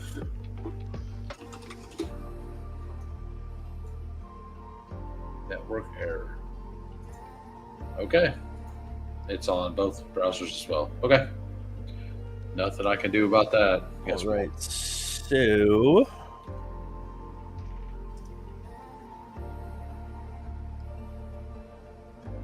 are you okay with taking Yoshi here? I mean, it's kind of gross. We have both other receivers. Maybe we should. What do you think about Mitchell Tinsley instead? Because he's going to be very low owned. I don't even know who that is. He's their other guy who popped in a preseason game. He's probably got more upside than Yoshi. We took Taylor. Sorry, we're going to have to be tight on time here. Yeah. Pittsburgh, New York, Seattle, likes. Like I'm fine with it, but like he's going to be a really low owned piece. He's Okay. basically the Burton replacement. Well, then let's punt it to the last round, and we need a running back. I'm fine with Hill if we had to make a quick decision. Okay. And then what else? Another RB or a tight end? Tight end. My stuff like Firemouth, although I don't really like taking him over Schultz. Actually, yeah, let's. Well, what do you prefer? I was gonna say Schultz because I kind of like RB tight end correlation. Because like if the RB doesn't pop, there's a chance the. That's fine. I actually took a Cage Silver share the other day for fun. Hey, Pat, the Pound is in here. Did he? Is your underdog working? Because mine completely crashed out. So. Yo, what up? Yeah, what up, Mr. Pound? I was complimenting your fancy overlay when I was on HOOHAMES stream the other day. It's very nice. The dog Pound. Yeah. Yeah, your boy Coker here is just rotting away at the top of the queue. I mean, I have a hard time not taking him every like if he's just gonna be free at the end. Like he's not dead. He's just missing time. And like he's got the slot role on an offense that I expect to be better. Yeah, if Leggett doesn't seize like the seize command of his like role too, he's gonna come back in and just stomp him.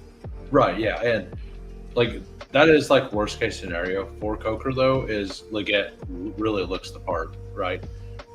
But then Coker comes in and is just beating all the coverage, and it could be Brandon Stokely from years and years ago, and that's great in the last round, for best ball.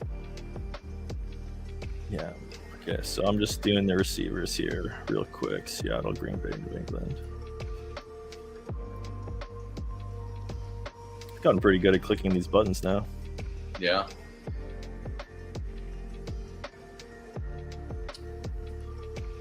Okay, what is it like? I like Chicago a lot. Zacchaeus could be a thing.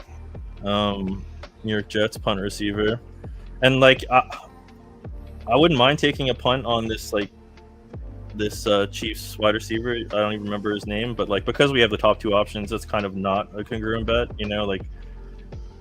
like we're betting on the top two guys to go nuts, and then taking like a wishcasty like fourth, 3-4 receiver. I don't think makes a lot of sense. Personally, have 0 shares of Royals, and I would be in on a Tyquan Thornton share a lot more than Royals.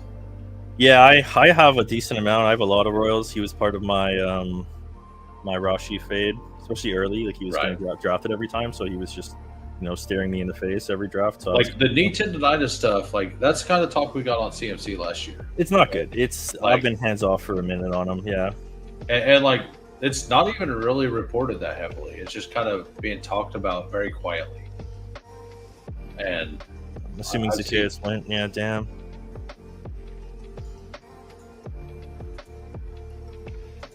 Who's the Jets receiver? Reynolds? He's probably gone too, eh? So... But yeah, even D-Hop, I don't mind. Adnai's okay too. Lane's kind of fun. See game stacks. Yeah, we have a bunch of Baltimore game stacks. Do we need somebody for points early or not? Chase, Higgins, Williams, Olave, Cup, Reed, and the New England Kyle Williams. So maybe with Reed, with Williams being a kind of a 0. I kind of like Adonai in these situations myself.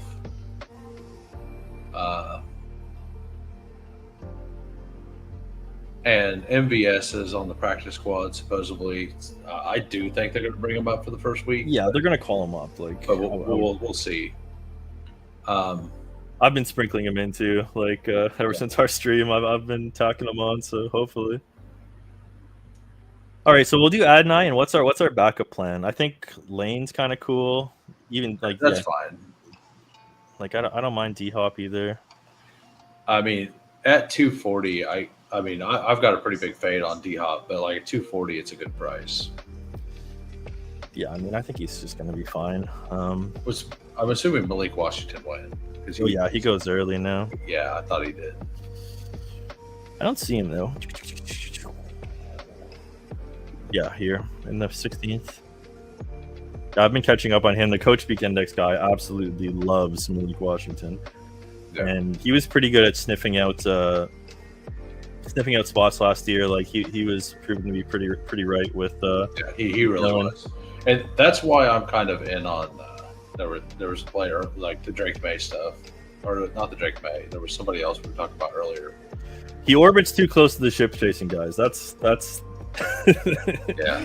That's the Drake May stuff. If he smashes, I'm gonna be left out in the cold this year. But I don't mind being on the opposite end of all the slappies. You know, it's not even to say like they're bad players or they're playing the game bad. It's just these macro things that if a whole group of sharp players are doing one thing, and I'm competing against these sharp players, I just don't want to be doing the same thing as them. Is yeah. Like, at the end of the day, what it boils down to, and more often than not, like you get the better end of it if you play it that right.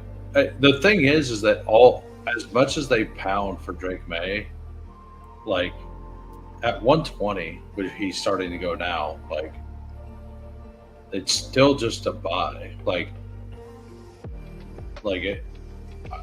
he's easy to backstack. Like yeah, that's my problem. Is I'm not really taking him unless I have an early Pats piece, and I'm not getting to a lot of digs too, so it kind of pigeonholes me away from him, which is like a leak in my process. Like I'm always looking to stack up my QBs with a pricey receiver, but when you have these guys like that can be backstacking stuff, a lot of the time I'm kind of sifting over them when in spots where I shouldn't. But it's just something I'm always kind of working on. It happened a lot with Elite QB in the past too, where like I was just skimming over them because like there's not a direct stacking partner like with the Bills or with the Ravens like above them, so I'm not like setting up the stack. But this year I played it a lot differently. Like my first batches of slows, I was getting sniped left and right by these 3 QB bros, and I just had to make the decision to like go overweight Elite QB because it saves me a lot of grief building out these drafts if I'm not like fighting with all these guys who need a third quarterback. So I think, and the third round being like a bit of a meh range, I think it makes a lot of sense this year to be like really in on Elite QB. Yeah, I'm actually underweight Josh Allen, but significantly overweight on Lamar. Like 14% Lamar. Yeah, Lamar's got the better playoff schedule, and I've got 5%. Way more consistent Allen last year. And I've got 12% Daniels. Wow, nice. Yeah, this is pretty cool. I like how we built it. We're maybe a little thin at receiver, but I think that's also part of building this double stack. Like, I don't think we want to be heavy receiver because we're betting on T and Chase like hitting our lineup like every week. So I think it's cool that we're a little thin. I mean, we're not even that thin. It's pretty balanced, but it really is. Like the part that makes it thin is it's Jaden Reed playing football. Yeah. Like that's the part that actually makes it thin. Like if Jaden Reed is playing football, we're deep. Yeah, we're deep. If Jaden Reed is not playing football, we may be thin. But we got 2 of my favorite players on there. We got Cooper Kupp, Jaden Reed. Kyle Williams is a guy I really like too, as he's the way I'm playing the New England stuff. Just hoping he's not this year's Jalen Polk. And I don't take like any Justice Hill, but with this specific team, I think it makes a lot of sense. Like I would way rather have Keaton, but like man, Justice Hill had a great year last year. On any PPR site, I think he's like a smash pick. Like you stack him up with Lamar too, I think it's a smash pick. Here we need a little bit of floor, and it's good, man. This is a really solid team. 2-7-8-3. We got a Bengals double, bunch of good players. Bengals double and Detroit double. So it's pretty cool, man. Team 1-3-4 and 1-3-5 are going to be Mr. HOOHAMES sweat at the top of the leaderboard here. Yeah, we're gonna be number 1 after week 5, and then dwindle down to like 280th and cash, but not for a lot. I don't know. I think it's got a chance, man. I don't have a lot of Burrow doubles, so if that's what you need, I'm glad I got one in here with you. Yeah, if you're light on Burrow, or on Chase, I think that Burrow double is kind of something you want in your portfolio no matter what. It would be hard to have an entire season with 0 Burrow doubles, I think. Yeah, it's something I avoided early season because like I just saw so many chalk pairings. Like everything was so common out of the one hole, right? Where I was like, man, I'm not falling into this trap of doing everything like everybody else. But at the end of the day, what ended up happening is that means I'm not taking a lot of tea with Chase. That means I'm trying to push Chase around. Or I'm trying to push Burrow around. That means I'm not getting Burrow. So my chase stacks are behind the 8 ball. They're going to be losing to all these teams that have Burrow, and a lot of them that have them at a better price. So when I want to do it, I think the way to do it is take the double, take them early, and just try to win it somewhere else. Like there's going to be better teams, but let's be honest here. Like if we push Burrow and we took Calvin Ridley over Burrow and didn't get Olave, like would the team actually feel any better? No, it wouldn't. would And like I've done that. I've done that enough with Ridley. He's one of my guys, so it's like I get that, but like, does it? Number one, that would have been really bad because that's 3 by week 10s. But just because Ridley, I've had to work my way out of some of those holes where I have like 3 receivers playing week 10 and just like, all right, well, hopefully they're all alive. When that was the biggest problem with the Burrow double is that for a long time it was Worthy and Ridley that I liked at that turn, and it's like if I do that, I just have to I have to take some guys later to like be ready by week 8 or by week 10, right? Yeah. I don't mind taking the gamble, like just assuming my guys stay healthy, but it can really sewer your season if you put up a 0 in any given week on this platform. Yeah, absolutely.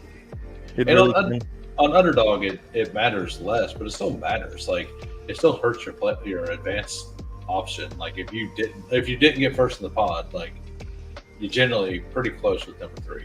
Yeah, and like I was telling you the other day, like through doing my my fancy dog math here, this like my simulations, we'll call them, it really matters when these bye weeks are, because I'm just slotting in like a standard projection for each player. Like if you're a round 1 player, you're projected to score like 21 points or whatever, right? And then I vary it based on who they're playing. But when you're projected 0 points in a week, right?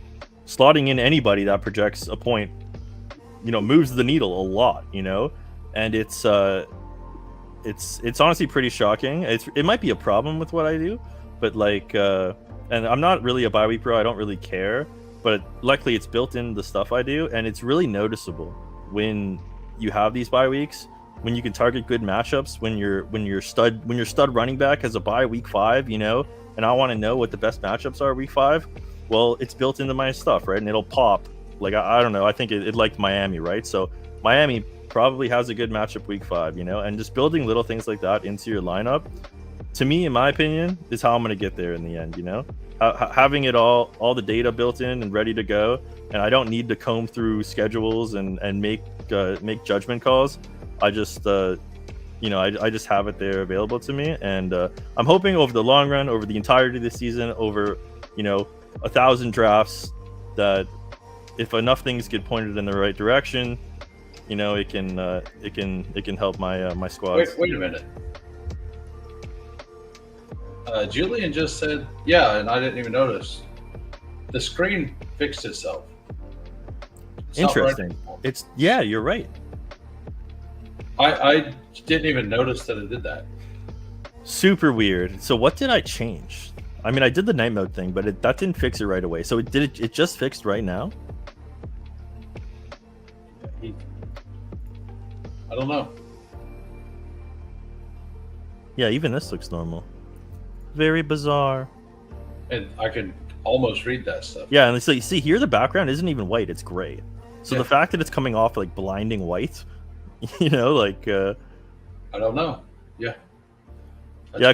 Coolers, dude. I saw you in a Dinger final pod, I think, right? Nice. Grats, Coolers. I'm pretty sure I saw him. Coolers. I saw your name somewhere. I think that's what it was. I know you've been chilling a lot of the streams. I appreciate it, bro. Let me know, Coolers, if you were able to log into Underdog. Because I think I'm the only one. I'm going to have to, whenever I get off stream here. You're getting geo-locked. Yeah, nice, bro. Yeah, good luck, man. Yeah, I was combing through some of the some of the pods, and I saw your name. Oh my gosh, people are smashing, dude! 100 points. What's going on? But it looks like Soto's the only one who's nuked, and luckily I have him. But these guys are all getting pitching points. But yeah, we have a pretty fun team. I got a big Houston triple stack, Pena, Walker, and Jesus Sanchez. I have a little Toronto stack with my boys. I'm from Toronto. Got to draft some Blue Jays, so I got Springer and Vladdy. And these pitchers have really carried me, man. Sanchez, Gavin Williams, Brian Wu have been like absolute studs down the stretch here. So hopefully we can make some noise, man. Last year I made the finals as well, and my team had like a terrible week 1. Like I was literally bottom of the leaderboard, and I managed to claw back to like above a min cash but week 2. But man, it would really be nice to have a little bank going into football season. It would certainly fill the $20,000 hole I have in my bank account from doing all these doing all these drafts. Yeah, it's the team I almost got through round 1 was a Houston double. It was Altuve and Alvarez is like the big guy, and he didn't have a good year. I had a lot of him, and he I don't know what happened to him. Like I follow like Zero Baseball, like Coolers. Like I literally haven't been sweating. Like I finally bought the MLB package because there was a sale actually, $23 for the rest of the year, which was like usually it's like $40 monthly through their web app. So if you wanna sweat it, that might still be there. It was like the 23rd anniversary special or something. But yeah, now I got the MLB package. I'll actually be sweating the games and find out who these players are I drafted, because I honestly have no clue. Yeah, I would ask people at work. I'm like, hey, this player scored a bunch of points. Is he good? They're like, why are you betting on stuff you don't know? I'm like, because I have a problem. You don't understand. Okay? Leave it alone. Leave it alone. You don't understand. We're game theory. We're game theory bros, okay? It doesn't matter what their names are. And again, that's at the core of my process, of my dog mouth. I don't care who the players are. They're ordered from best to worst through ADP. Same thing for baseball, man. I don't care who they are. I care what teams they play on.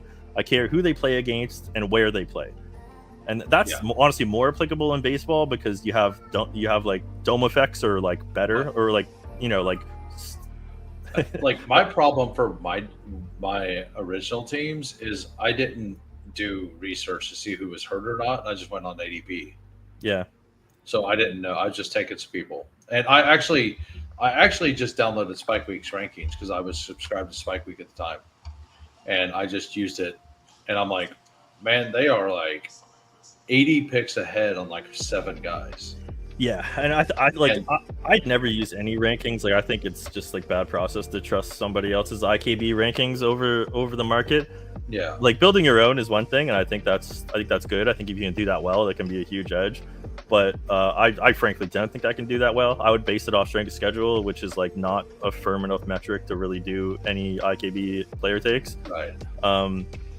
But yeah, for baseball, like Spike Week's super aggressive with their stuff. Like when Eric likes a guy, he just drags it up the board, like no context, right? Like like he is Shipley, and like then the he 120s. tells you he's like, he prefaces it, but like, don't take this player 100 picks before ADP. Yeah, but if you're just a bro, like if you're just a noob and you're loading up the rankings onto the site, like you're not adding context. You're doing that because you don't want to think and you want to just click the guy who's at the top, right? So I think it's a big flaw for people. I think it's a big flaw in things like the leg up sims where they're feeding you their cabal's knowledge, and then you're drafting it just like everybody else who's using the product, you know. Now I do think their sims have an ADP option. I'm not sure if that's accurate, but I believe it does. And in that world, man, I think that would be pretty cool if you can upload your own rankings into it. The problem is you upload your rankings, but it still sims out, and it doesn't like respect your rankings specifically, because it's still using the back end numbers that Leg Up have projected. Yes. So like you can upload your rankings so your guys are at the top of the queue on your screen. So then like if it pops for this player, like let's say DeMario Douglas, because you know it's just going to be DeMario Douglas like over Hollywood every time, but you like Hollywood more. Yeah. Like, the joke I was parroting was like, Pete kind of made the same joke in his video where he's like, oh, I got a Chicago triple stack, but why is Drake May like being suggested, right? And he calls Patty Kerrane. But like my take on it is like, oh, they're pushing 3 QBs, right? What happens when you take Drake May, huh? Is he going to push 3 QBs then? Huh? I don't fucking think so. I was in one of the first streams with Kerrane, like showing off the sidekick, like last year at the end of the year, whenever it kind of launched, right? That was last year, right? Yeah. Yeah, it was last year, yeah. And I was like, this is cool and all, but could we have a vibrating, like you done something wrong thing happen every time Drake May is not selected and he's at the top of the queue? Like, like if it recommends me Drake May and I don't take him, can it tell me I'm bad? Like, yeah, your next month costs like $5 more. Yeah. But yeah, I have such a big problem with that kind of stuff, man. Like that with that Drake May specifically, it's so hyper focused around these slappy picks. And again, not saying they're bad. Again, like what really burned me last year was considering Chase Brown a slappy pick and him going on to be like the guy you need, right? That literally burnt like my entire playoff portfolio. So it's not something that I'm like, you can blindly just fade the slappy picks, but like over the years, man, it's been so right.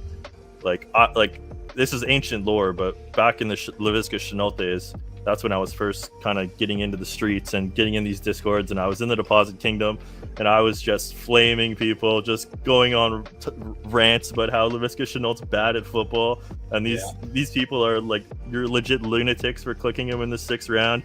Meanwhile, I was taking Chark in like the 11th or whatever as a hedge to that, and he of course gets hurt like week 1 and ends up being career arc is so wild. Like, he ends up being a bad pick, but I thought I played it pretty good. I got out in front of the Laviska Stelfi.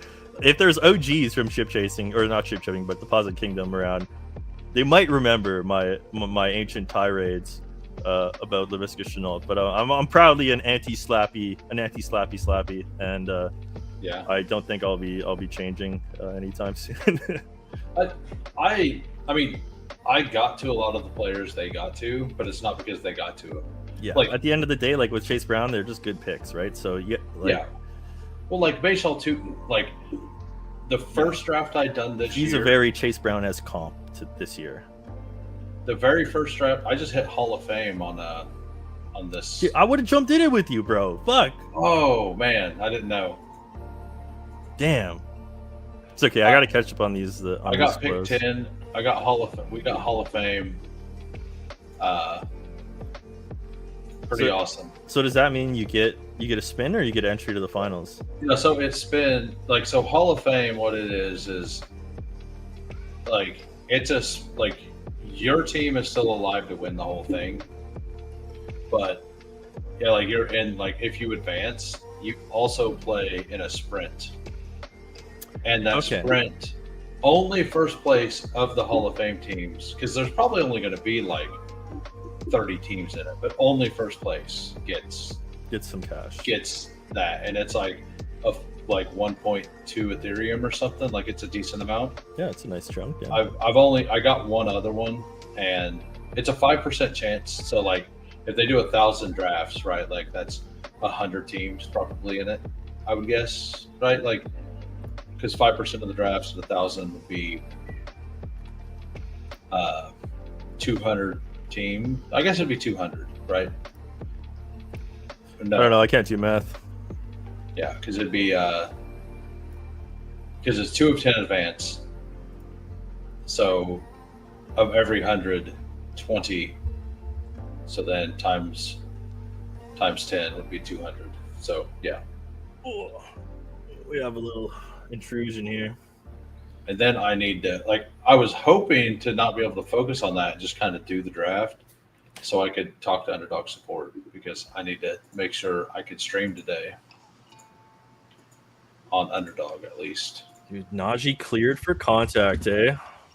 Najee, nice. I mean, it kind of felt like he was going to play week 1. At the top of my queue right here, dude. Yeah, just take him. Question is how...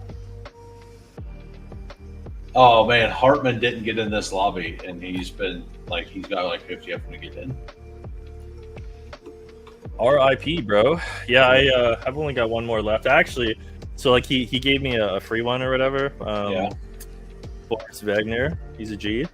And the other one, they had a poker tournament to give away like spins, and I finished like 4th in the poker tournament. So I got I think I only got one spin.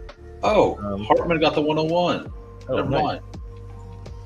Nice. Nice, dude. So I'm gonna take. I think I just take Giants at Houston wide receiver, right? Like that's kind of common though. Like maybe I go down and take Houston and the Jags. Actually, Do you want to pull it up? I can watch you do it. I think. Oh, you want me to bring it up? Sure. Okay, we can do that. It's really cool, man. I like the site. I like the strategy. The one I did hero QB tight end, and I only took one of each.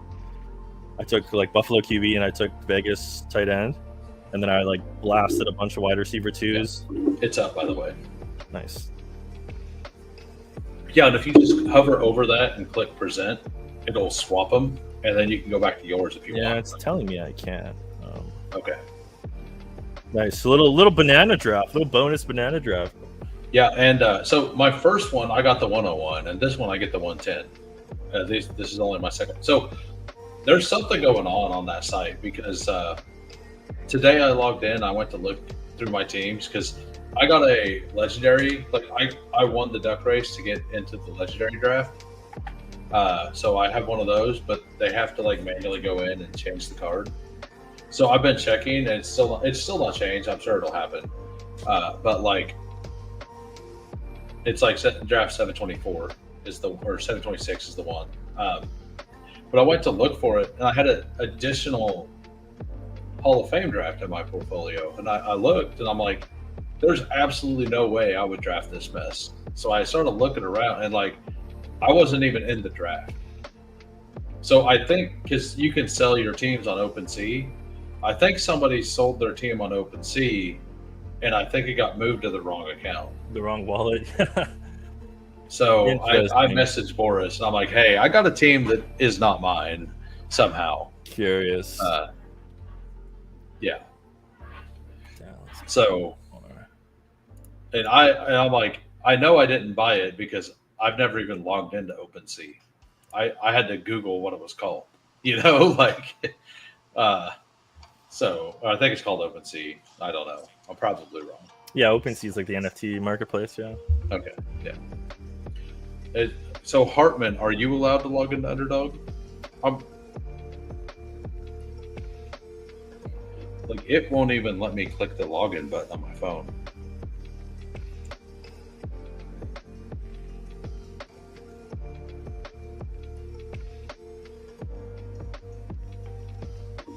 Yeah, I like this banana stuff, man. It's like a mix between what Herzig did like years ago.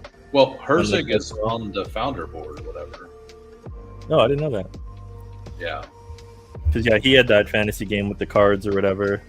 That was kind of cool, although it was definitely a little botched.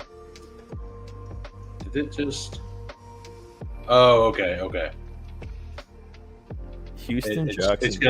It shares window here. That's why. Oh, not the screen. Yeah, sorry. Yeah.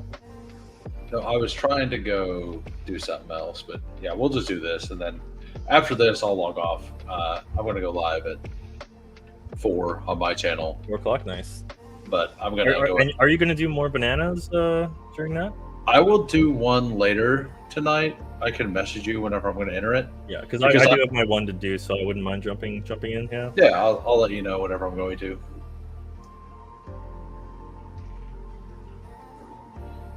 I have no idea to do what you just said. No idea what you're even talking about, Coolers. Oh, you're talking about Underdog. Yeah, for Underdog. Well, it's literally every web page everywhere, all of it.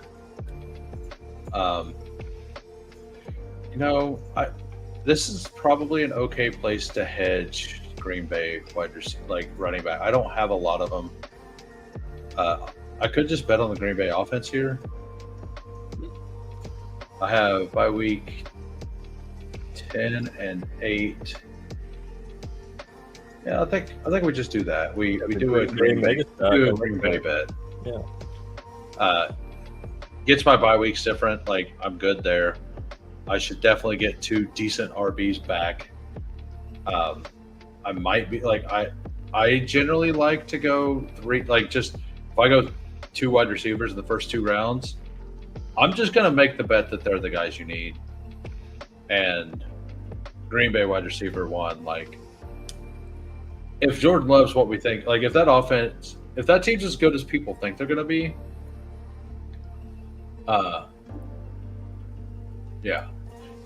it's almost like my login stopped working. So like a cookies thing or something. But yeah, you said both browsers it wasn't working. That's my weird. phone and both browsers. Maybe your whole state's blocked out. Could just be like the geolocator messing around too.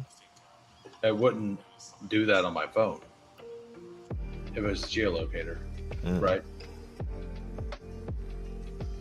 Because the phone would have its own. I would think. I don't know. We'll figure it out whenever we're done. I was hoping to not get in a draft that mattered. I was hoping just to pound that one out, and then, like, while I was doing it, talk to support. Hall of Fame, dude. Yeah, that's nice. I actually want to focus on this, you know. But I think that's my first Green Bay running back share in this out of 20-some drafts. So, like, yeah, I think that's a good spot. I went Green Bay receiver 1 in mine. And like for Hall of Fame specifically, like, Jacobs has a reasonable schedule for the playoffs, if I remember right. Like, for as a whole. Yeah, I know. I've heard people mention it. See how they grade in my stuff. They don't grade that good in my stuff.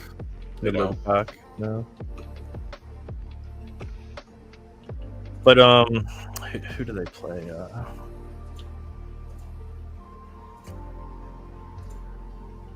Judkins at 166. Doesn't seem that bad. Yeah, man, Judkins is like, that whole situation just sucks. Yeah, it's a curious case. It was funny. I actually had some inside info. I know a cop in Florida who plays video games with me. Yeah. And right after it happened, I messaged him. I'm like, bro, you got to give me the dirt. Like, what's going on? And a couple of days later, he responded with, like, he sent me the actual police report, and he gave me his take. He was like, it looks like she is bullshitting and setting him up. And I didn't really react, like, properly, like, because I had that information. I didn't, like, start clicking Judkins. I was already kind of in my Samson arc, and I was like, whatever, dude. Like, I'm just gonna click Samson. But he proved to be right. It does look like the girl, I don't know, fabricated or whatever. I don't want to say what or did not happen, but his take on the police report was that it was bullshit. I mean, the police report got leaked, like, the entire police. Yeah, I know. I saw, like, tweets of it or whatever, but I have a screenshot that's, like, from the fucking database or whatever that he sent me. Nice. Yeah, I don't know, man. Like, I don't want to say it's always fake, but, like, it feels like it's fake, like, hard to prove. It doesn't feel like it's like 80% accurate in those situations. Yeah, there was some like she had stuff filmed and documented, but there was photos of her from, like, the time period that she said it happened where, like, she wasn't hurt, you know, like, or didn't have these bruises or whatever. But anyway, it's just a tough situation. It is. And a lot of these, like, you know, it does happen, like the whole Me Too thing. It's, you know, it's real. And it was like right after the, like, wasn't it pretty close to after the draft?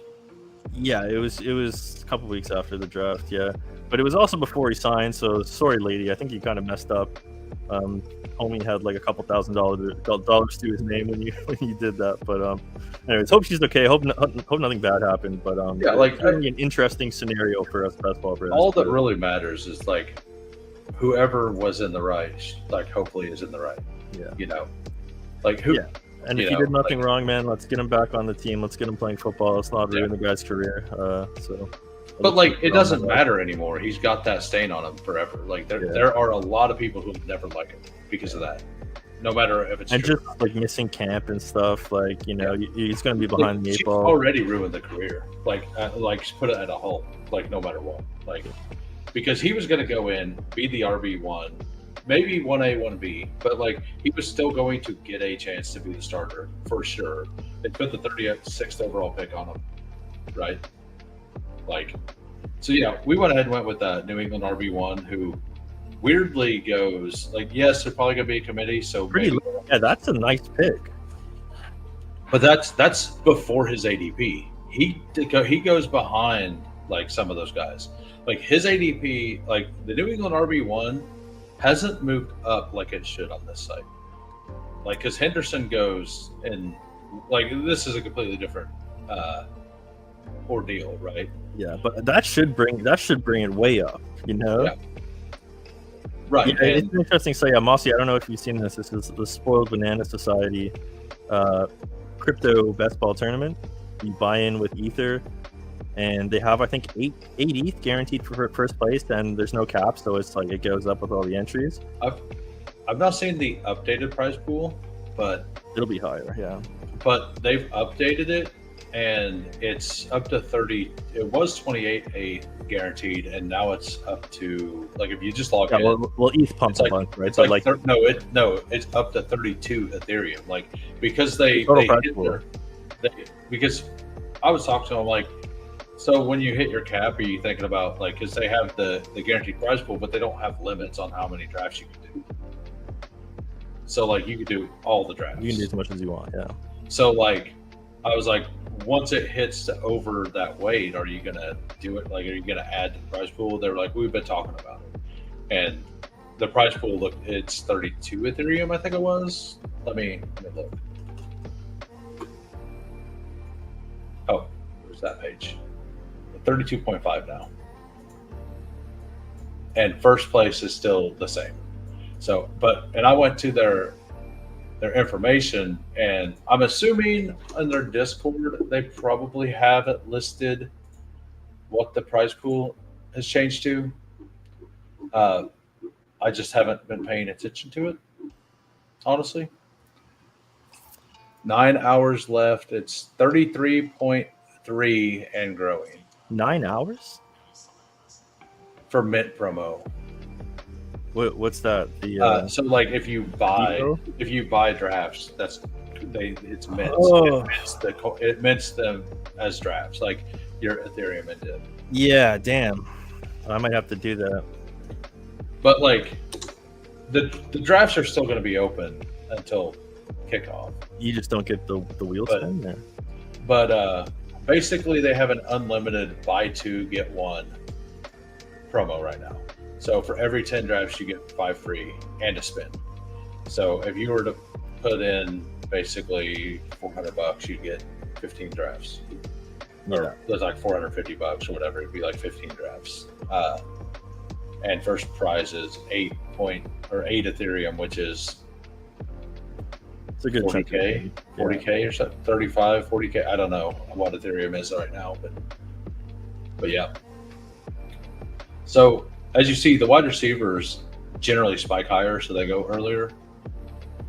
All the elites went everywhere. I feel pretty good about this team, though. I think I continue to build that out because I already just have that entire team. I don't know. I don't have any Scattaboo in this, but that is the same bye week. I guess I'm getting the same bye week either way. I think the smarter moves take the team bet on Jacksonville, and then. Yeah, I like it in that format, just building team stacks. Like, you don't have to pick the actual player. Like, the odds of a team stack coming through are way higher when you don't have to pick and choose. Yeah, and I think I'm just going to go ahead and take Minnesota tight end here. Yeah, get Hawk in there. So I'll probably add a third wide receiver, or I don't know. Like, I think I'm fine just being stuck with just these 3 receivers. I might do bad in this, but my strategy has been go 3 wide receivers early by like the 5th round and to be done. As long as I don't take the same bye week. Like Hartman may be doing the same thing, but Cincinnati and KC have the same bye week, so you have to take another one so you don't get to 0, right? Because like, well, I feel like wide receiver 2s are like a really good way to play the contest, you know, like. So Herzig doesn't think so. I mean, it's bad for ceiling spikes, obviously, because you won't get the top guy. But it happens a lot if you pull up like a game log or something, where the wide receiver 2 is like scoring like 3-4 less points than the wide receiver 1, right? So it's definitely like a floor play, which isn't ideal for best ball. But it was on here. Hartman sent me the but like RB2s are undraftable, right? So like the only position that you can draft is receiver. Last year, Cincinnati wide receiver 2 had 8 weeks over 15 points, 2 weeks over 20, and 2 weeks over 25. Minnesota wide receiver 2 was 4, 2, and 1. Jets wide receiver 2, which is wild, it was 4. Rams was 6. Yeah, Lazard popped off a little bit. 5. Yeah. But like wide receiver 1s, let me find it.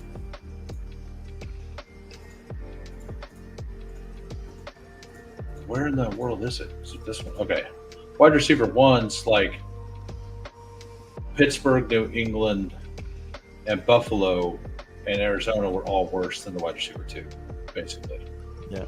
But like Cincinnati wide receiver 1, obviously, if the other numbers were that big, like they had 7 over 25. Yeah, we're massive, and T also missed a bunch of games too, right?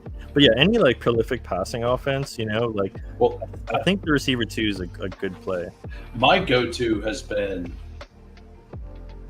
to like take Cincinnati wide receiver 2 over the Saints, the bottom tier wide receiver 1. Yeah, the bottom 4.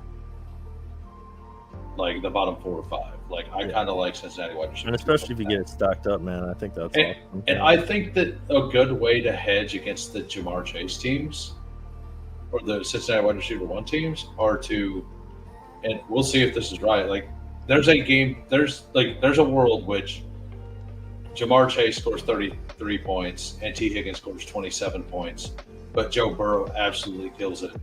But Justin Jefferson scored like 35 points, like a couple more than Chase. And what you needed was the wide receiver 2 with Burrow because Burrow was quarterback. Yeah, that's actually interesting, playing the wide receiver 2 stack. Yeah, like in a shootout game where they both get there. Yeah, I've been doing that a bit. Yeah, I like that. That's cool. Like only on big offenses, right? Like yeah, they have to pass the ball. Yeah. Probably don't need to do this, but I don't feel like fucking around. I'm just gonna probably go down there. Might take Green. We definitely need Green Bay's. We're doing that first. I think we can go down. Like, yeah, they don't get drafted. Are all the ones off the board for everything? Yeah. Yeah, Pickens is nice. Well, it's not Pickens. It's whoever gets the second. Yeah. In theory. Dallas, Detroit, and Min all have good 2 options. I think I'll just do this, right? You took Green Bay quarterback? Yeah. Yeah. Took Kraft. He's my highest on tight end. I think I'll just build out the entire team. Like, I don't take the Green Bay stuff often on this, so when I do, let's just go absolutely all in. All in, yeah. I like it. And I'm fine with those 2 tight end rooms. So, yeah, like, the offenses that I look at, like there's like 5 or 6 offenses I think that the wide receiver 2 could have just a gigantic week, and it's all of the ones that have went plus Atlanta. Like weirdly, I think it's Atlanta. I just think that like because all that really matters is like you're taking them number 1 to supplement a double bye week to like just make sure you get points that week, right? For the most part, but then like if the quarterback you needed is Michael Penix and Drake London had 36 points, but Chase had 36 points or whatever as well, like, and you had Chase, like, if you have Penix with that, like, you could win with the other pieces, right? So, like, there's I think playing, and whenever I do that, if I take the wide receiver 2 and take the quarterback, I always double down with taking the tight end.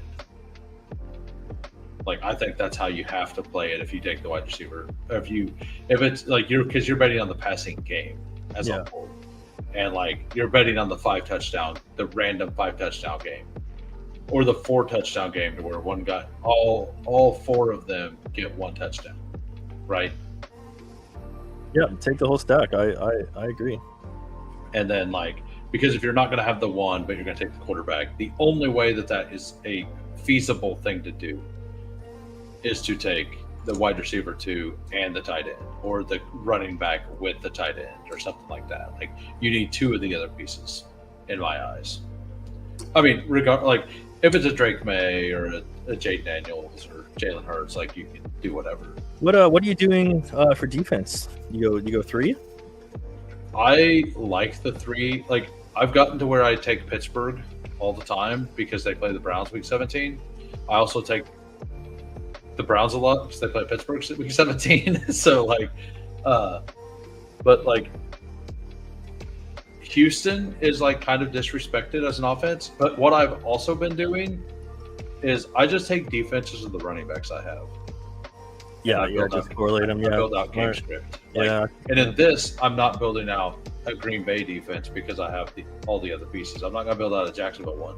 So I'll probably end up taking the Patriots and Arizona. And I might, like, maybe Joe Burrow gets hurt, right? Like, in this world, sorry, Hartman, Joe Burrow gets hurt, and Arizona D runs wild. Arizona D gets like a little bit of stuff. Sorry, did that just bong real loud? A little bit, and it like echoed for like 5 seconds. Yeah, I have a mic here, and I smacked it with my hand trying to get to my mouse. Yeah, I got this big boom here too. Yeah, it's cool, but this site's really cool, man. If you guys want a little punt, you're into crypto.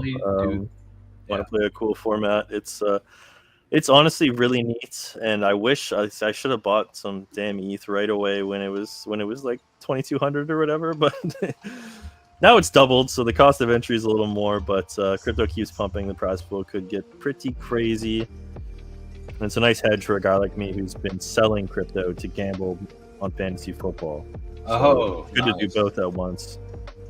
Nice. And at this point, like, when it comes to the defenses and stuff, like, you're literally just throwing darts. Yeah. And most people go 2, right? Huh? Most people go 2 defense? I don't, like, so I do both. Like, there's a lot of things people are doing. Like, I did 3 punt defense on mine.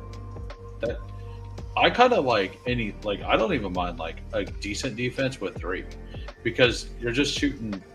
But then I looked. It's just so volatile. I would have to think 3 plays better. But from what my brief research from last year, anyways, people seem to do 2 more. So the defense stats were not near what I thought it was going to be. So only one team had 6 weeks over 15 points last year, and that was Denver's defense. And their defense, they're not scoring that many points. Yeah. But over 25, there was only one defense that got a single game over 25 points, and that was the Bears, who only had 1 over 15, but it was also over 25.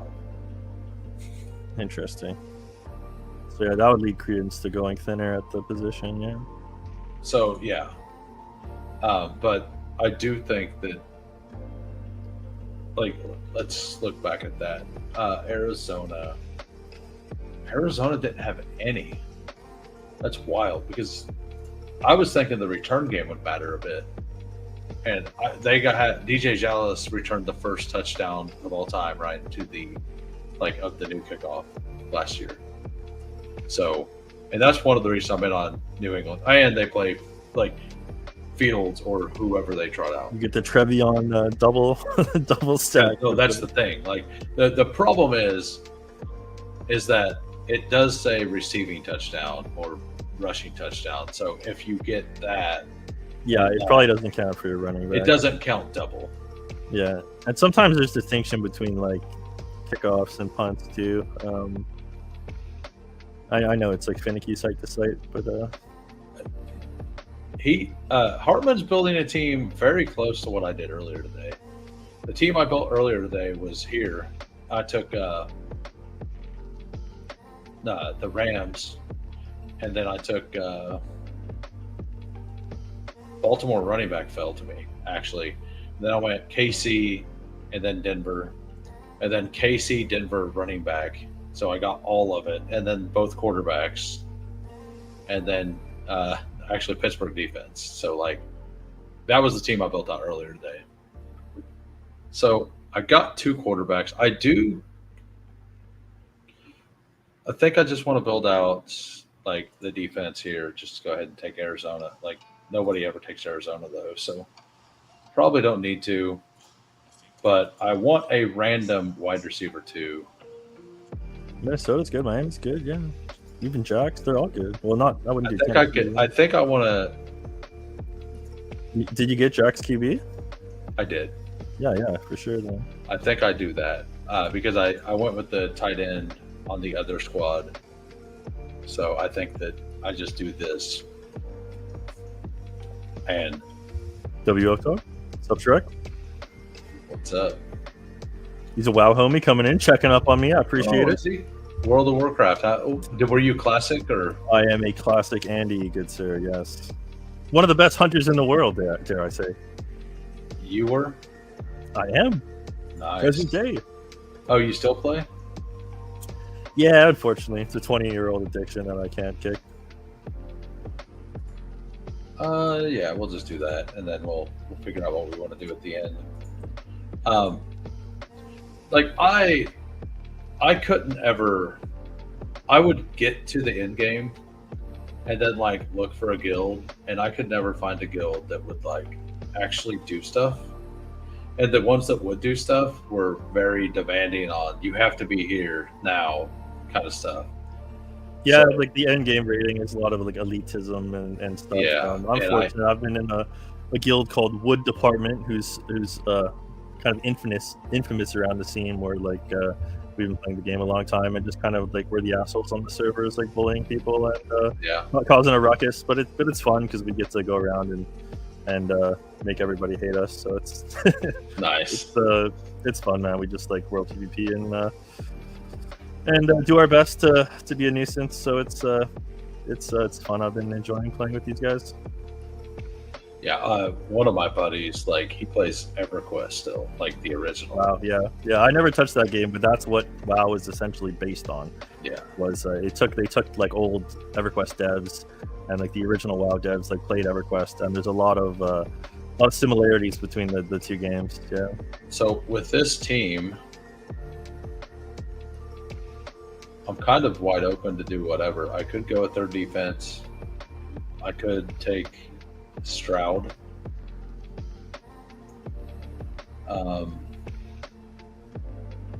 I could take another tight end. Like Jacksonville tight end is probably still okay. You only have one? No, you got 2. Yeah. I got 2, but like it's kind of a free yeah. No, don't take another one. My stuff likes Minnesota Green Bay. It's a good matchup. Like good pairing. Oh, you're actually filling this in right now? No, I know that by heart because I do it a lot. I do Hawk Craft a lot. Okay. What are you thinking? Well, Stroud is no longer there, so I think we just add a defense. I don't know. Do wide receiver 5 too? Like Miami too, I think is great, man. Dude, I am so out on Miami as a whole. Which is hey, Jaden Reed's gonna be playing football in this universe. Yeah, or else I'm gonna be poor. And actually, for me, it's Savion Williams, so then I win all the money. Interesting. Yeah, I've heard. I was watching your stream the other day, and you were talking about Savion Williams. I've not clicked him once, mainly because I'm like Reed pilled, and I considered him like a quasi Reed backup.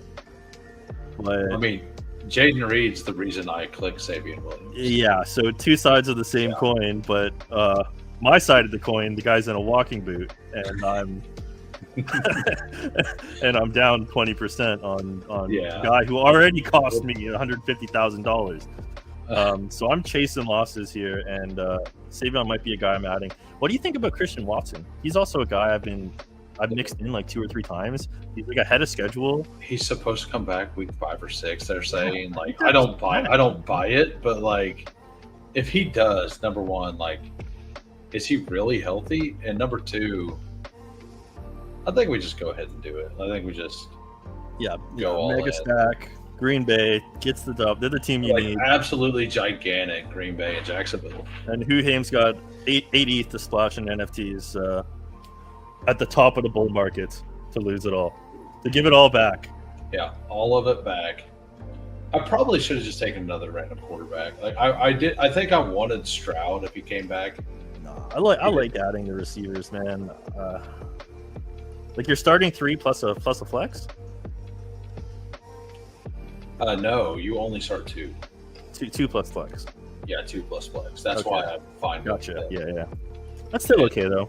No, it's fine. Like this is one of those weeks. Green Bay, like if Green Bay wide receiver 2 smashes, like that means Green Bay wide receiver 1 smashing and Green Bay quarterback is smashing, right? So in both of these are hyper stacks, right? And I've got 4 good running backs. Like the problem is that I probably shouldn't have taken the RBs on those teams with both the running back or wide receiver 2s. I think it's fine. It's fine for getting you there, and like there is worlds where these games go absolutely nuclear, and you want every single part of it, right? But absolutely, it's great for advancing.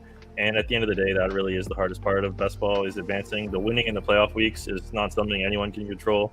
Nobody can project what's going to happen, 17 weeks into the future. You just have to pray to the best ball gods you get there. So, building for the round you can control, or at least you have, 14 weeks of variance to play out in your favor, I think is like the correct way to go about it. We could go back to the lobby and I'll show you the other Hall of Fame. This is the free one I got. I looked at this and I'm like, there's 0 chance I built this team. Tampa Bay quarterback, no Tampa Bay pieces. None. 0. At least you got the Chargers there, yeah. The Chargers, got the wide receiver 1. I'm out on Baltimore wide receiver 1, kind of.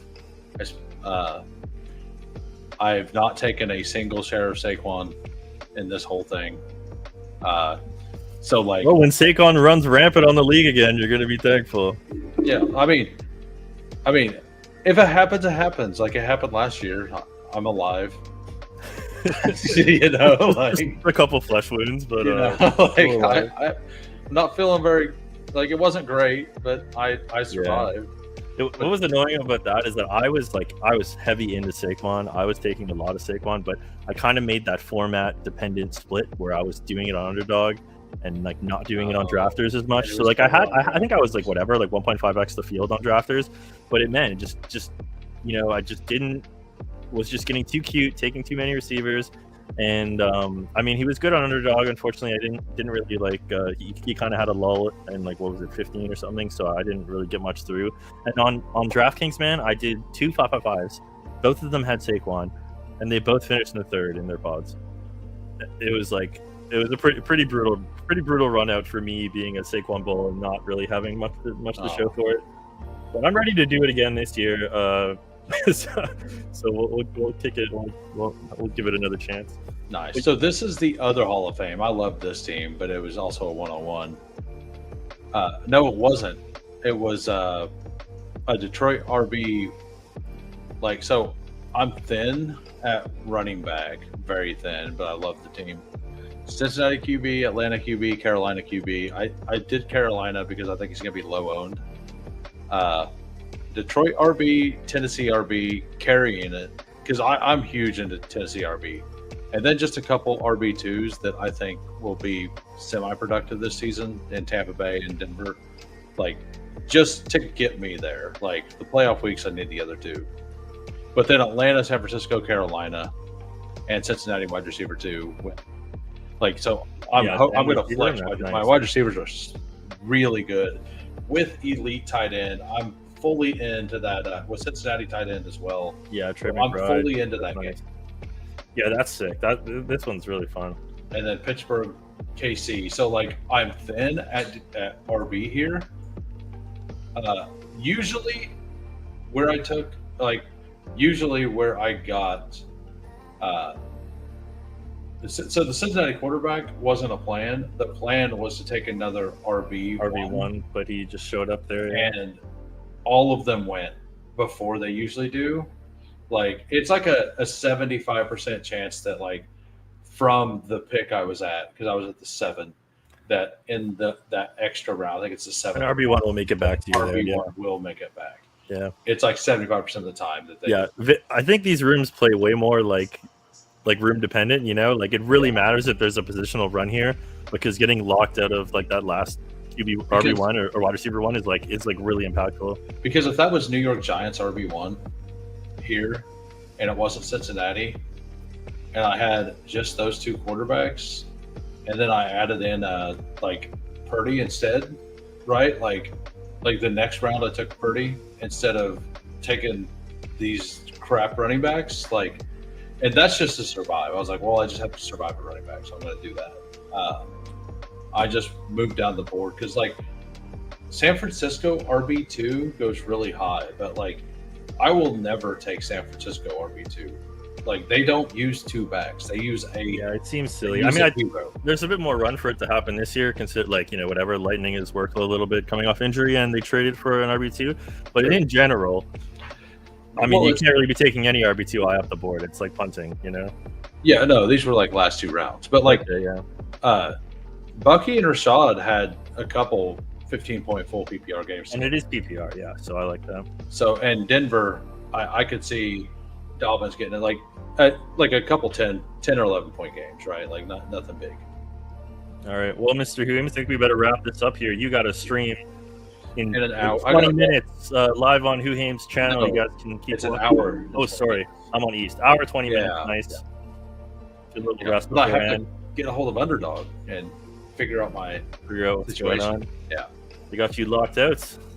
Yep. But yeah, thanks for watching the stream, guys. Big thanks to HOOHAMES for coming on. We drafted some nice drafters teams. We did a BBM, a sprint, and not weekly winners. First quarter on his channel the other day. So we got a little equity split both ways here, and hopefully one of these teams gets us a little payday, and we can chop up a bunch of money. What do you mean? We're both gonna win? That is the plan, sir. That's the plan. So thanks everybody for coming in and watching. Please throw me a follow on YouTube. I am close to 50 subs here, and go watch HOOHAMES in an hour 20. All right, peace, guys.